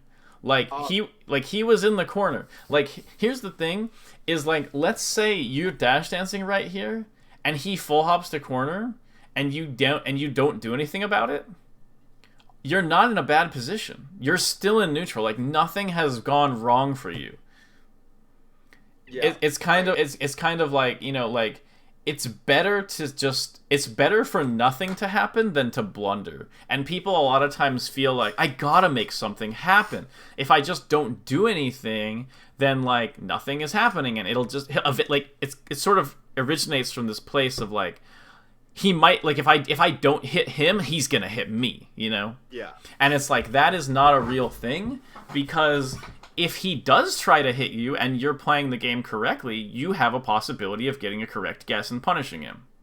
Yeah. So it's like this fear, if you're thinking like, he's gonna hit me, then in your head, rather than like being like, I should hit him first, be like, okay, he's probably doing something that I can react to. Like, I have a chance to set up a situation where I have a possible punish in a safe situation.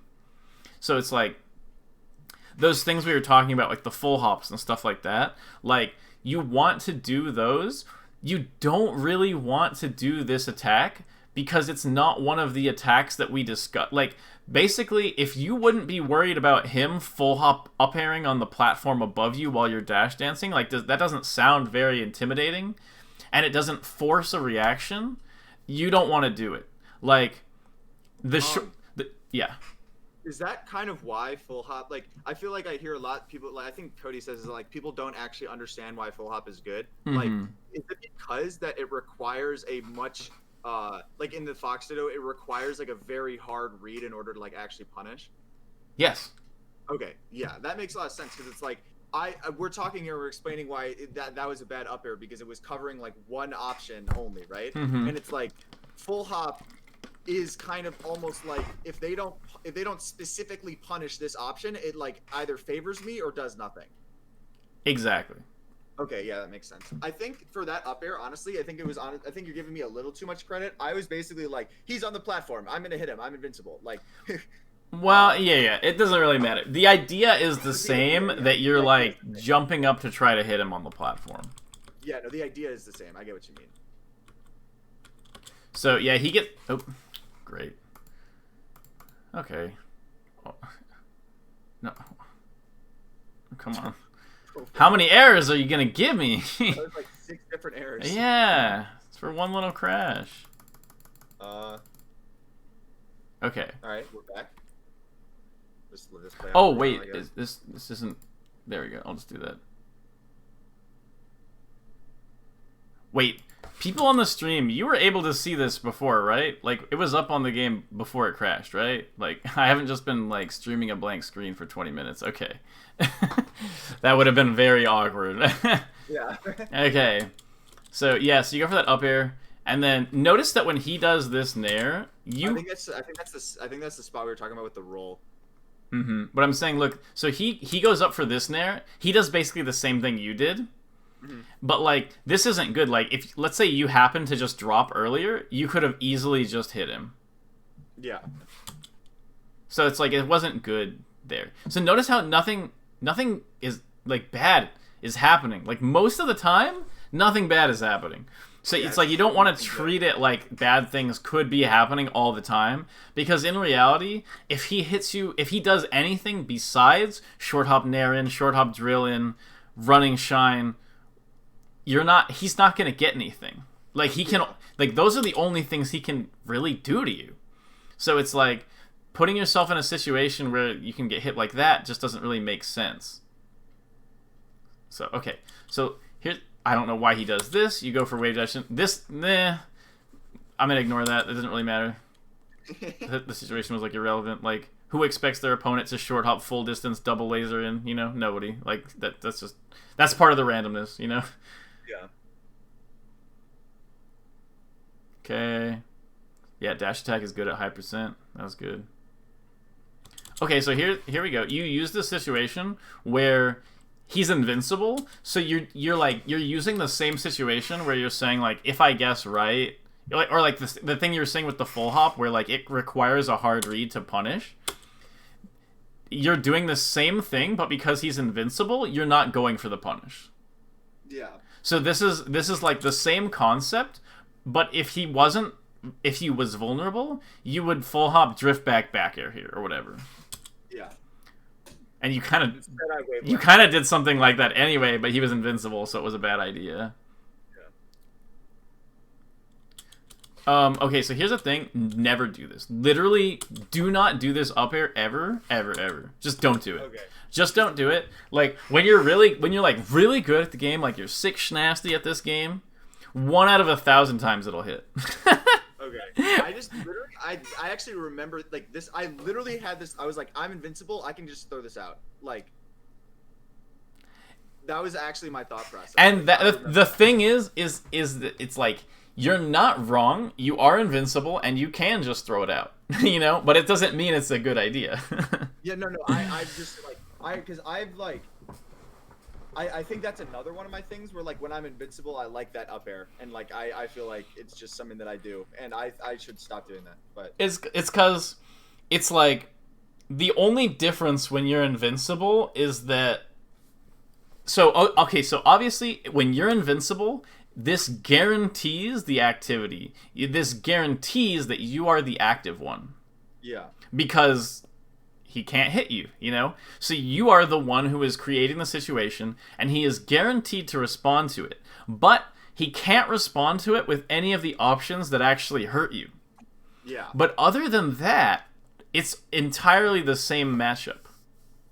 So it's like, if you wouldn't... So it's like the up air is not going to have higher payoff than if you grab.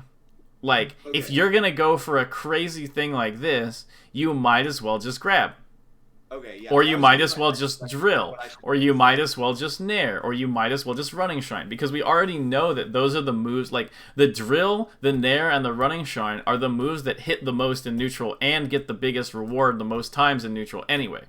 Yeah. So it's like the advantage that you have while invincible is that you have a higher chance of tricking him into thinking you're totally going to approach because you're invincible. So it's like it's basically a different situation where you have a natural big advantage in neutral, but otherwise you should play it exactly the same. Where like it's like think about if you had it's like you come back and so most of the thing is most foxes will full hop here and you're not even going to get a lot because you can't even punish full hop that hard. So most of the time they'll just full hop here and then you'll just get like 1 free back air and that'll be like your invincibility.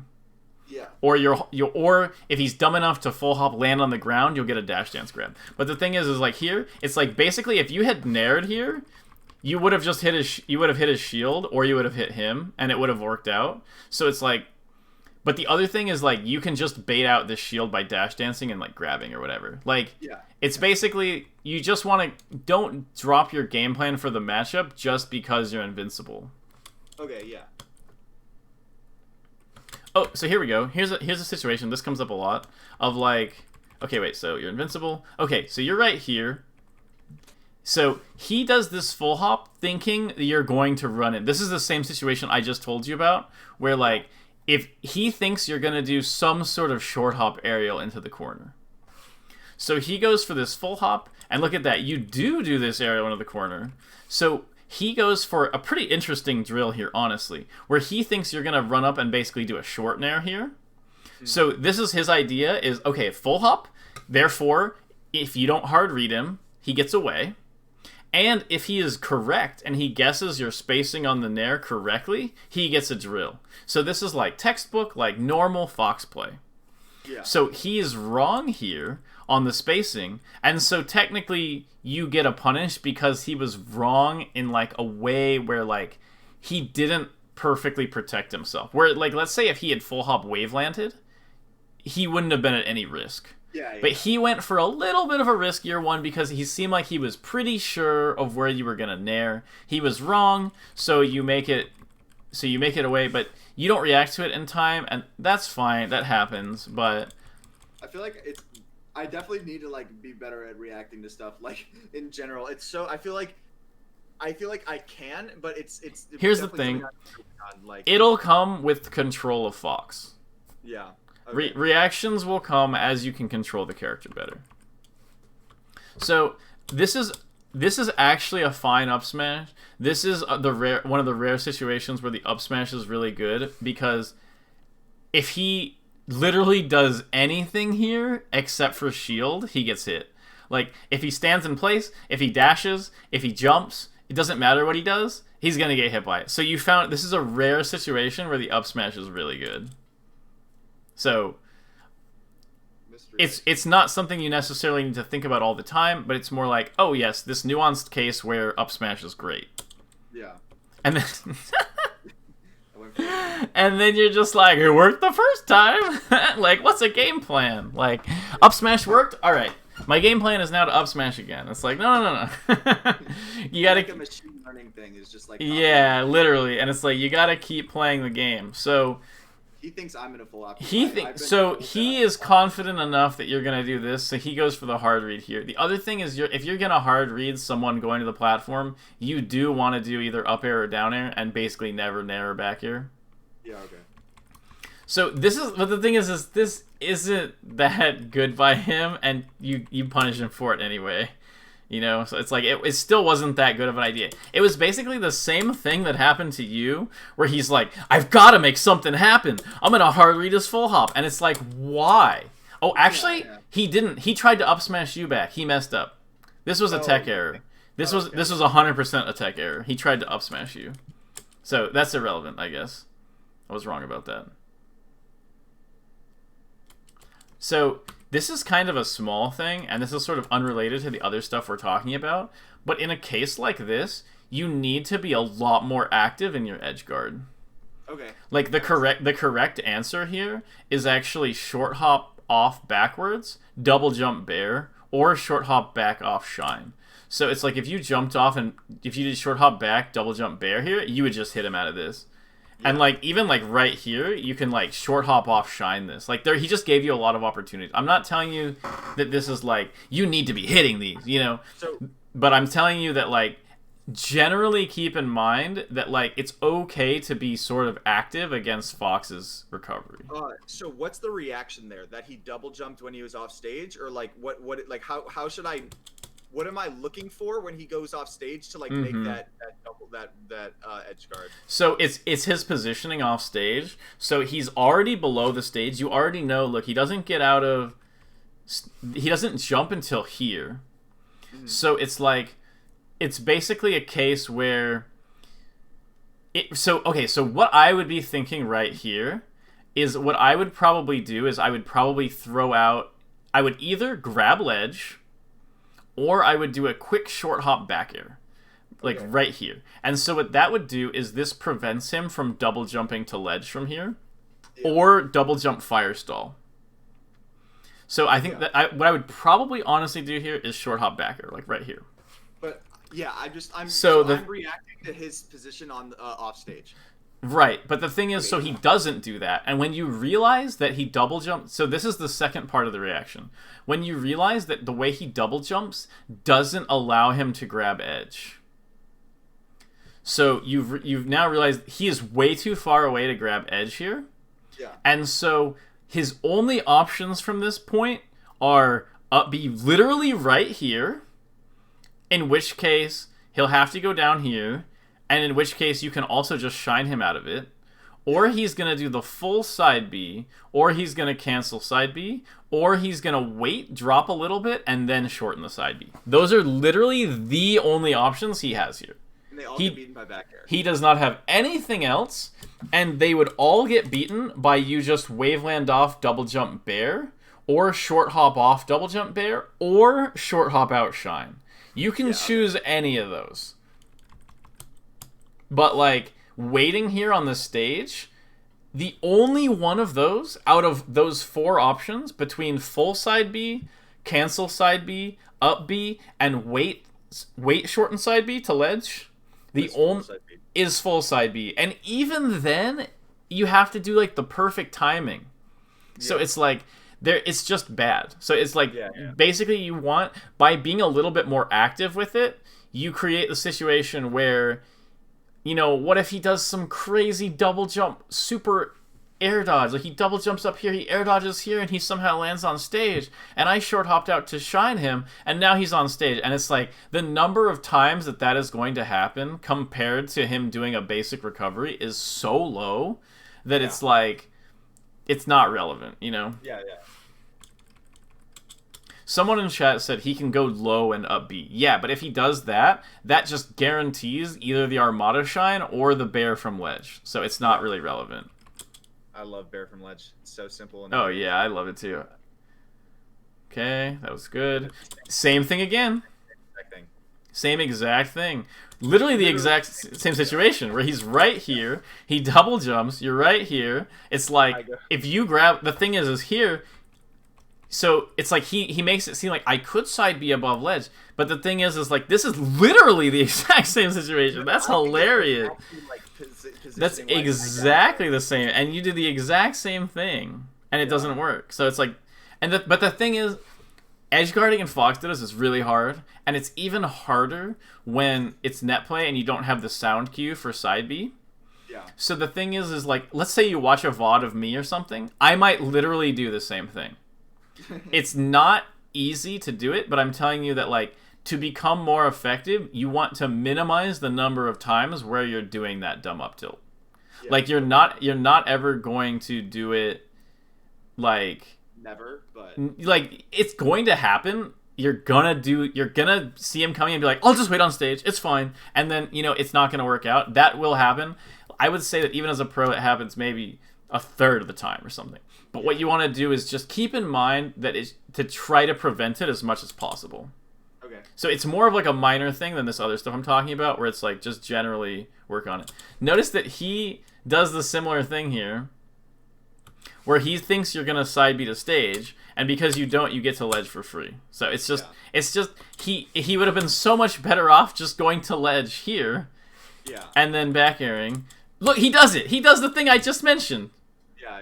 Look, he does this exact edge guard where maybe you're a little bit further away than he was, but he drops down and he gets this back air. The only thing this back air loses to is if you up B here, and then even then he can just grab ledge again. Yeah. So it's just something to keep in mind when you're edge guarding. Yeah, that makes total sense. Okay. Ignoring that. Dude. This is... Oh, come on! Alright, wait, that was like 3... Yeah, okay. I don't know why Slippy is like this, but whatever. What did we do all those donations for? No, I'm just joking. That's so brutal. All that money so that there could still be bugs? Professional products don't have bugs, okay? It's like... I once had someone tell me that machines don't make mistakes, and I was like, what are you talking about? I get what he's saying, but also... Literally. So, yeah, machines make mistakes in the sense of sometimes bits get randomly flipped by electromagnetic interference. Other than that, they don't make mistakes. It's definitely the programmer who's making the mistake, but still. Yeah. Okay, so let's find that situation again. Okay, here's the first. I think it's right there. Wait, did we pass it? No, we didn't. Okay. Oh, it's this one, I think. Yeah. Okay, yeah, you get to ledge. Yeah, right. Okay, so you get to ledge, hits you off. He gets this back air. Good for him. That was a good edge guard. Yeah. Okay, so then this happens. Get up attack. This is random. Literally all this is random. Totally random. Don't worry about it. Okay, you get the up tilt.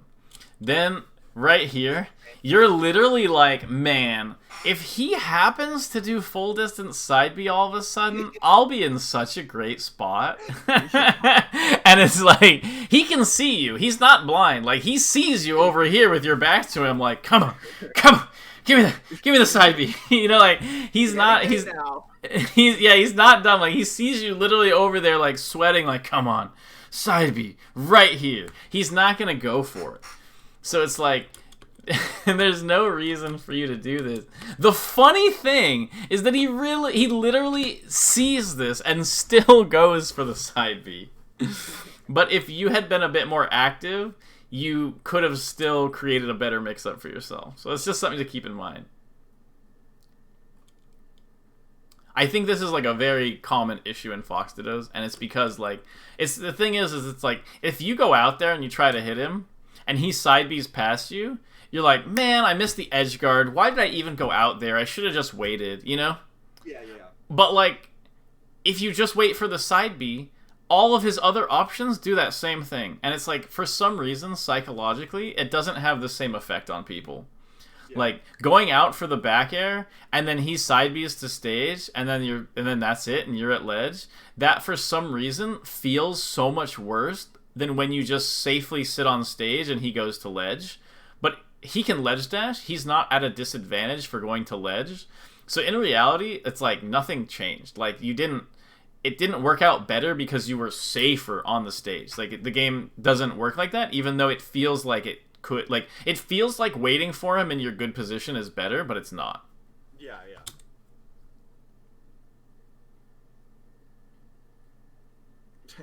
I literally, at that moment in the game, I was like, did we desync? Like, what the hell happened there? So, yeah. Okay, so the thing with this drill, it's not that bad of a drill. I know you said you do this drill a lot, because you're like, he could dash in. But the thing is if he thinks you're going to approach him into the corner, he's almost never going to dash in. Yeah. The dash in works if he thinks that you're waiting for him to full hop. Yeah. And you're not doing that. You're going to attack. But the thing is, 99% of the time, the enemy Fox will just full hop here because they assumed you were going to short hop approach. Yeah. So that's why it's wrong.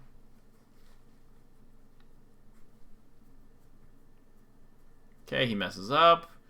You messed that up. You should really be going for a crouch tech chase here.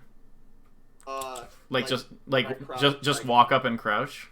Okay, so I for some reason whenever I do that, I always get knocked down by get up attack, and I don't know why. Like, am I supposed to reacting with shield? Like, is that what I'm supposed to be No, doing? you should just be crouching. Okay, but I swear to God, even when I'm at 0, I get knocked down. Are you in a move? No, like I feel like, or maybe I'm just not paying attention. Like, it's totally possible that I'm like because the thing is you can't ASDI down the get up attack at 0, but you can CC it. So yeah, you have to be literally in the crouching animation.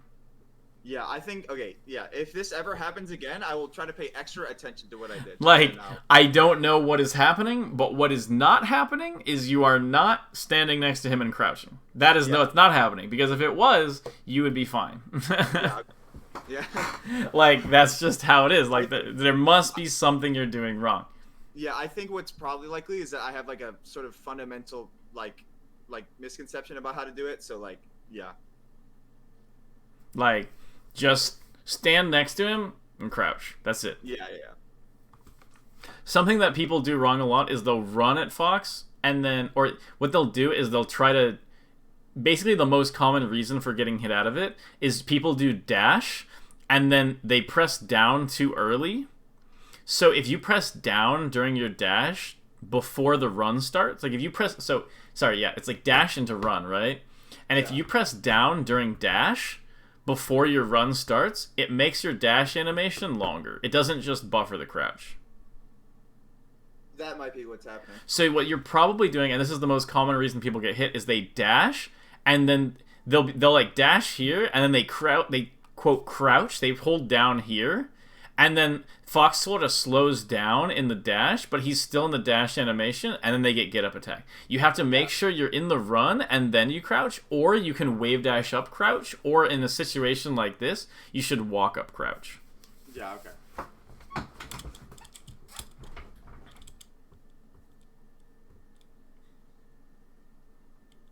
Okay, so like this situation from him doesn't make any sense, but people will totally do this. Where you're like here, and it's kind of like he's like giving up a little space, like a little extra space, because he thinks you're gonna nair him. And then you shield, and he's like, you know what? I don't want any smoke. And he just goes to this side, and he's shooting lasers. Like, this is idiotic of him. This is a horrible idea, because it doesn't get him anything. Like, this doesn't make any sense. But people will do this all the time. Like, they'll just leave. Like, he's just leaving.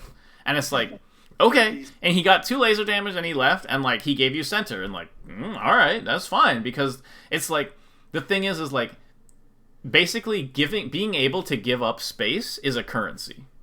Yeah. And it's like he was right here, and you were kind of not cornered, but kind of closer to the corner, and so he had a bunch of like money.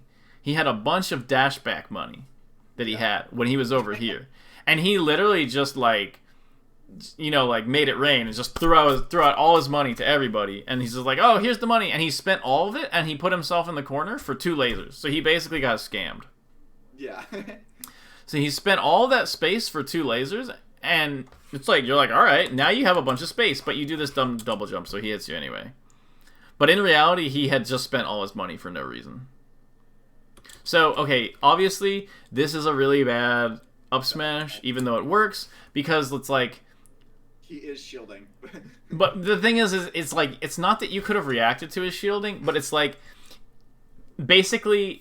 In the situation where you thought this up smash would have worked, you should have just up tilted.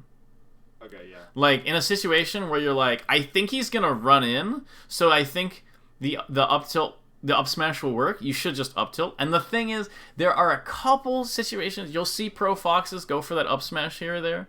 There are a couple situations where I said the up smash is fine, but you want to make it as minimal as possible. Even Fat Goku does very minimal up smashes now, because in the long run, it's just not that good. Okay, yeah. It's just not optimal. Okay, so this is obviously... When somebody's on the ledge, honestly, don't do this. Like, respect them. Like... Okay. Think about it of like, you have to put it in your head that like, you're playing, I know it's last stock and you're like, I gotta win this, you know? Yeah. But it's like, this is actually how to guaranteed lose it. Like, yeah. I know the thing is it feels like, oh, if they just slightly miss their ledge dash wrong and I can get the back air or I can get the shine, like, I'll just win. But in reality, like, if you really think about it, that's not even that satisfying of a win. Where, like, well, how did you win the match? And it's like, oh, I did a really bad back air, and he messed up, and, like, I'm sick. You know, like, yeah, like what you want is you want to win this game by actually doing something good and, like, defeating him and being like, yes, like, I did it. And in tournament, it's a little bit different, because in tournament...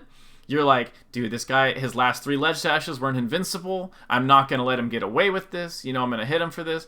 But in friendlies, like, you really don't want to be going for stuff like this. I'm pretty sure that habit originated with, like, Netplay Falcos doing bad double lasers from ledges. Yeah, probably. Yeah. The thing with Netplay Falcos doing bad double lasers from ledges is, like, the bad Falcos aren't going to be good practice, even for double lasering from edges. Like, if you play a Falco and the Falco keeps double lasering from ledge, I would literally just, like, let him. Like, okay, just stand in center stage, full hop over it, and be like, I'm going to pretend you ledge dash like a good player, and then keep playing. Because it's just going to train you in a bad way. Yeah. Okay, so look at this. So, this is a situation where you both think the other guy is going to do something. Because, you know, it's last stock high percent, of course. So you throw this nair out. Notice how there was literally no chance of him punishing that nair. You throw out this drill. There's also no chance of him punishing this drill. Okay, so what happens here? You guys sync up your dash dance. I think we literally did the thing that you talked about where, like, we both went in a little bit and we're like, oh shit, the other person's coming in, so we backed off. So yeah, you guys are like, here we go. And then you dodge this. Oh, how did you not dodge that? That was like, what? Wait, what? How did you not dodge that? In my head, that was a dodge. Yeah, that's very confusing. What? No, that doesn't make any sense. Suffering from success. Not. It hit the back of your foot. Are you serious? Okay, so you should have dodged that. I'm not going to mention that. Okay, so you get hit by that. This happens, and he gets the edge guard. Okay. But, yeah, I think, obviously this has been a 2-hour lesson, which I haven't done before, but, I mean, I feel like it was, like, I felt like all of it was pretty productive. And that's what I was going to say, is this was basically super productive, like, the whole time. But I feel like now we're kind of getting to that saturation point, where, like, I wanna end, Yeah, definitely ask a couple questions. We have a couple minutes left, so. I want to end first with, like, the things that you think that I should, like, I guess, implement and think about before our next one. Like, last time you were telling me, like, oh, like, you have to, like, actually play with your moves having purpose and stuff like that, you know, like, because I was having trouble with that. And, like, so last time we separated it into, like, a few steps. Would you have, like, any, like big, like, what do you want me to leave this lesson thinking about?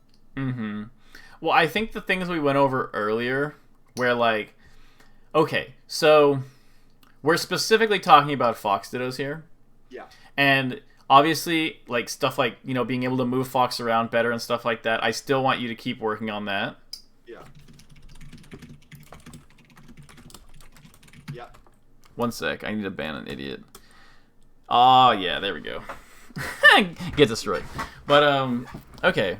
So, okay, where was I? Keep working on moving. Yeah, so keep working on the basic movement. Yeah. And then, okay, so you want to, so a big thing to focus on is be cognizant, or as cognizant as you can, of when you are responding to the opponent Fox and when he is responding to you.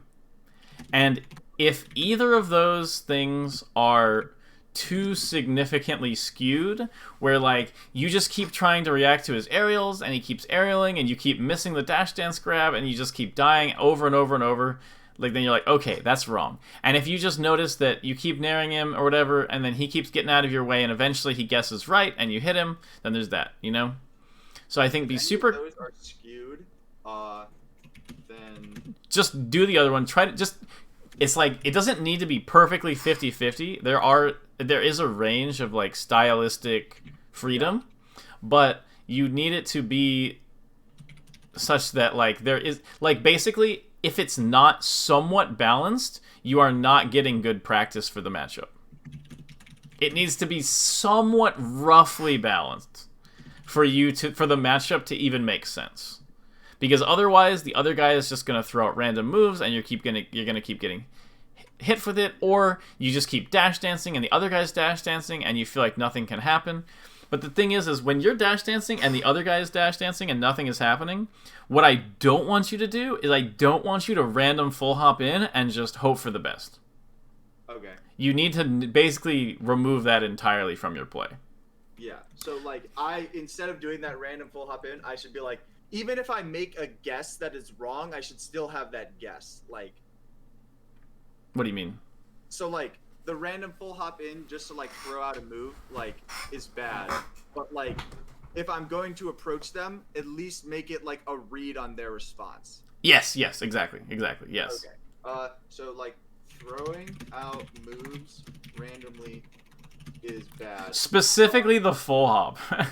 Yeah, okay. Because randomly throwing out short hop drills and stuff like that, even if it's just literally a buffer where it's mindless, it needs to be there. Like, even if you're literally getting bodied for every approach, it needs to be there so that sometimes he's expecting you to approach. Yeah, okay, so... Otherwise, it's not going to be good practice. Random full hop moves is bad. You need to make a read on their response in order for it to be useful practice. So the thing is we went over a lot of specifics during this lesson, and actually as homework, I would recommend you rewatch the lesson. Yeah, I'm done. I was going to do that for sure. Like, that is, like, because there were a lot of things where it's kind of like, you were kind of like, oh, I totally get it. But then, like, you know, when you come back later, you might not necessarily see it the same way. So I think, like, a lot of the more long form explanations from the lesson can be really useful to you. Yeah. To like just sort of like so it's like what I want you to focus on is like being like, I think my opponent is going to do a short hop nair here and do some sort of response, whether that's a shield, shine out a shield, whether that's a full hop, whether that's a dash back. Do some sort of response and like see what comes of it, and also do similar things back to your opponent and see how they respond to that. Because it's basically, and the other thing is like try to do the situations where you can be like, you can guess something that they're gonna do, and if they don't do that thing, you still maintain some level of safety. So I phrase this as focus on, I think my opponent is going to do X thing here and do that response and see what comes of it, and do similar things back to your opponent and see how they respond. Mm-hmm. What was that last part you just said? I don't remember. It was about like space. Oh yeah, like if like try to make it so that if you're right, you get your like when you're right, you want to get your perfect response. And when you're wrong, you want to be generally as safe as possible. Whether that means perfectly safe or mostly safe, like the full hop in the corner thing, it's not as relevant. You want to be as safe as possible. Okay, yeah. So I do think there's a lot of nuance in this lesson that you can get by watching it back. And so it's very difficult to sort of condense it all down. But I do think that like if you sort of like, I want you to focus on like basically the next lesson when I watch you play the Fox Ditto, it should not look like this. Yeah, like okay. What it should look like is very orderly. Even if you're getting 4 stock, I want it to feel orderly. And the thing is it's not going to be 100%. There's going to be a bunch of little random squabbles and stuff where you just throw some random stuff, he does some random stuff. Sometimes it happens. Don't worry about that. But when it's like, when I see you like defending and he does something, I want it to be like, you guessed right here. Or I want it to say, you guessed wrong here and you were still safe. I want that more than anything when I'm watching your video next time. Okay. Is like, I want to see when you guess right and when you guess wrong, have as little risk as possible. Okay, results. Okay, I'm just going to bold that then. I'm just going to say, like, extra focus on, like, making those guesses. And when you do your approaches, I want them to be standard. Like, I want you to either, like, if you're not going to be drilling in place to read him coming in, I want you to, like, know, like, I want you to be doing a running shine, like, I want to look at the video and be like, there is the standard running shine. Did the opponent Fox guess that you were going to do the running shine correctly? And did they punish you for it? And it's like you can get to a point later where you're like, man, my running shines are predictable. People keep knowing the right answer, you know? But it's like, if you're not doing the running shine at all, you can't get to that point. So it's like, I want to look at it and be like, okay, I can tell that you are much more standardized in the matchup than you used to be. And that is my goal by the time we do another lesson. Yeah, that makes sense. Trying to think if I have any other. So I'm gonna DM this to you, just sure. in case like this is like phrased wrong at all. Yeah, I can go over it. Yeah.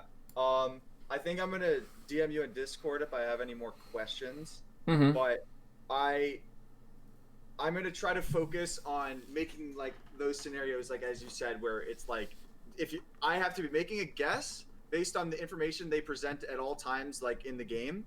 And if the guess is wrong, I'm probably fine. And if I get it right, I get the perfect punish. Like that's when you're responding to them.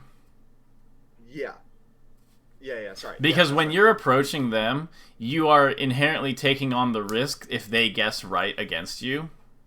Yeah. But it's like, we're not going to worry about that too much. Just try to do the basic approaches and don't worry about it too much for now. We'll talk next time or whatever about like if I watch your matches and you're doing all this defensive stuff right, you're trying to get the correct read, and if you don't get it, you're pretty safe, and that sort of happens over and over and over, and then you go for approaches, you know, roughly half the time, and your approaches are the correct approaches but they're predictable. Then we can just go over how to make your approaches, how to conceal your approach intention a bit better. So that's sort of the next step after this. Yeah, and then like, do you want me to like literally like flowchart like stuff in terms of answers like after this? Like, I remember I made like a joke about like You every want- single scenario yeah. having like a pre-planned answer, but like, should I actually do that? Because I will. So obviously you're not going to be able to go through every scenario, but I do think it would help a lot to be like this. Like, I want you to know he's doing this. I'm pretty sure he's doing this. This is my response. Yeah. In the situations where you're responding to him, I want, even if it's not the perfect response, and like let's say you want to grab every time, and you can't hit the grab or whatever, and you want to try something a little different. That's fine. It's like, it's less about which move you're doing and whether that's the perfect move, and more so that you're saying, I'm pretty sure he's gonna do this, and I'm thinking this is the best response, and then doing that. Yeah. Okay. Yeah. All right. Yeah. So I have 5 things written down here. With some extra notes. I'll send this to you, but I'll also contact you next time I think I've made some progress on this stuff, and we'll watch these VODs again.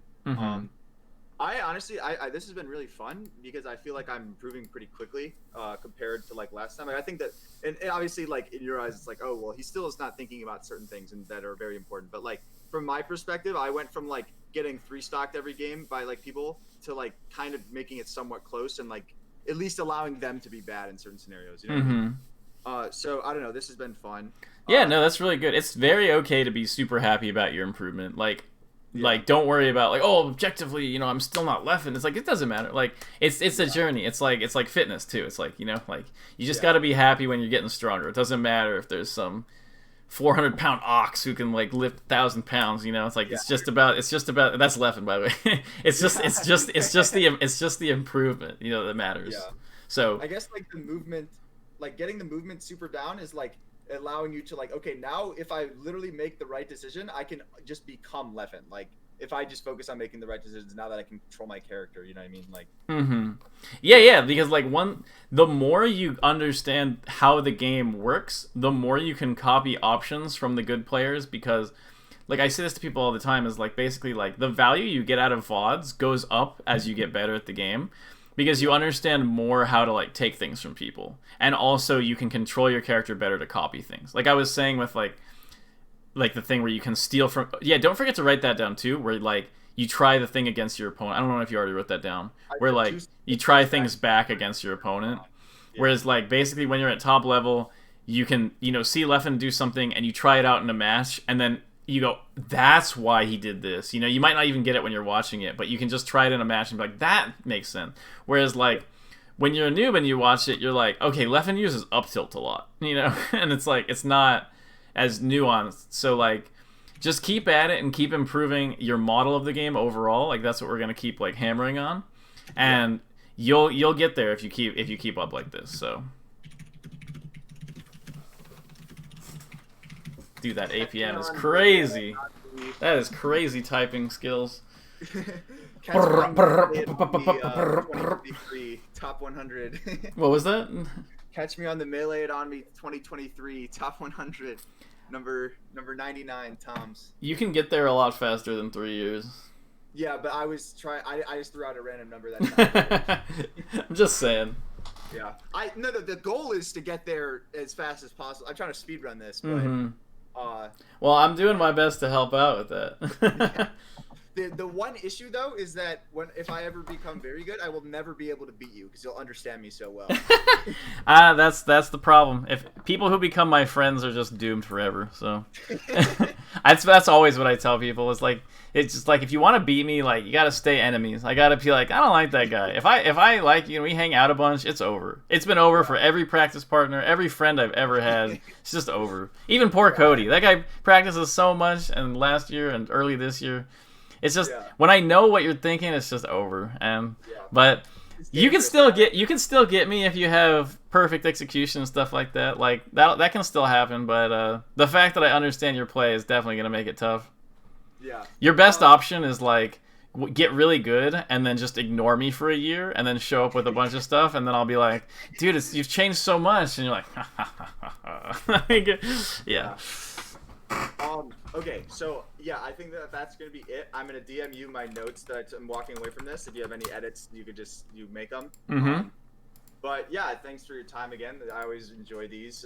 You're very fun to talk to you about this kind of stuff. So Yeah, thanks. It was a fun lesson for me too. It was a little bit experimental, and I think it went really well. So yeah, I liked the examples that I could like literally do in the video game. Like, yeah, it helps keep it like make it a little bit more concrete, and that was like the goal with it. And I think I'll get better at doing these types of lessons too. So yeah. anyway, hope you have a good one. We'll talk a little bit in the Discord afterward, but have a good day, man. It was a fun lesson.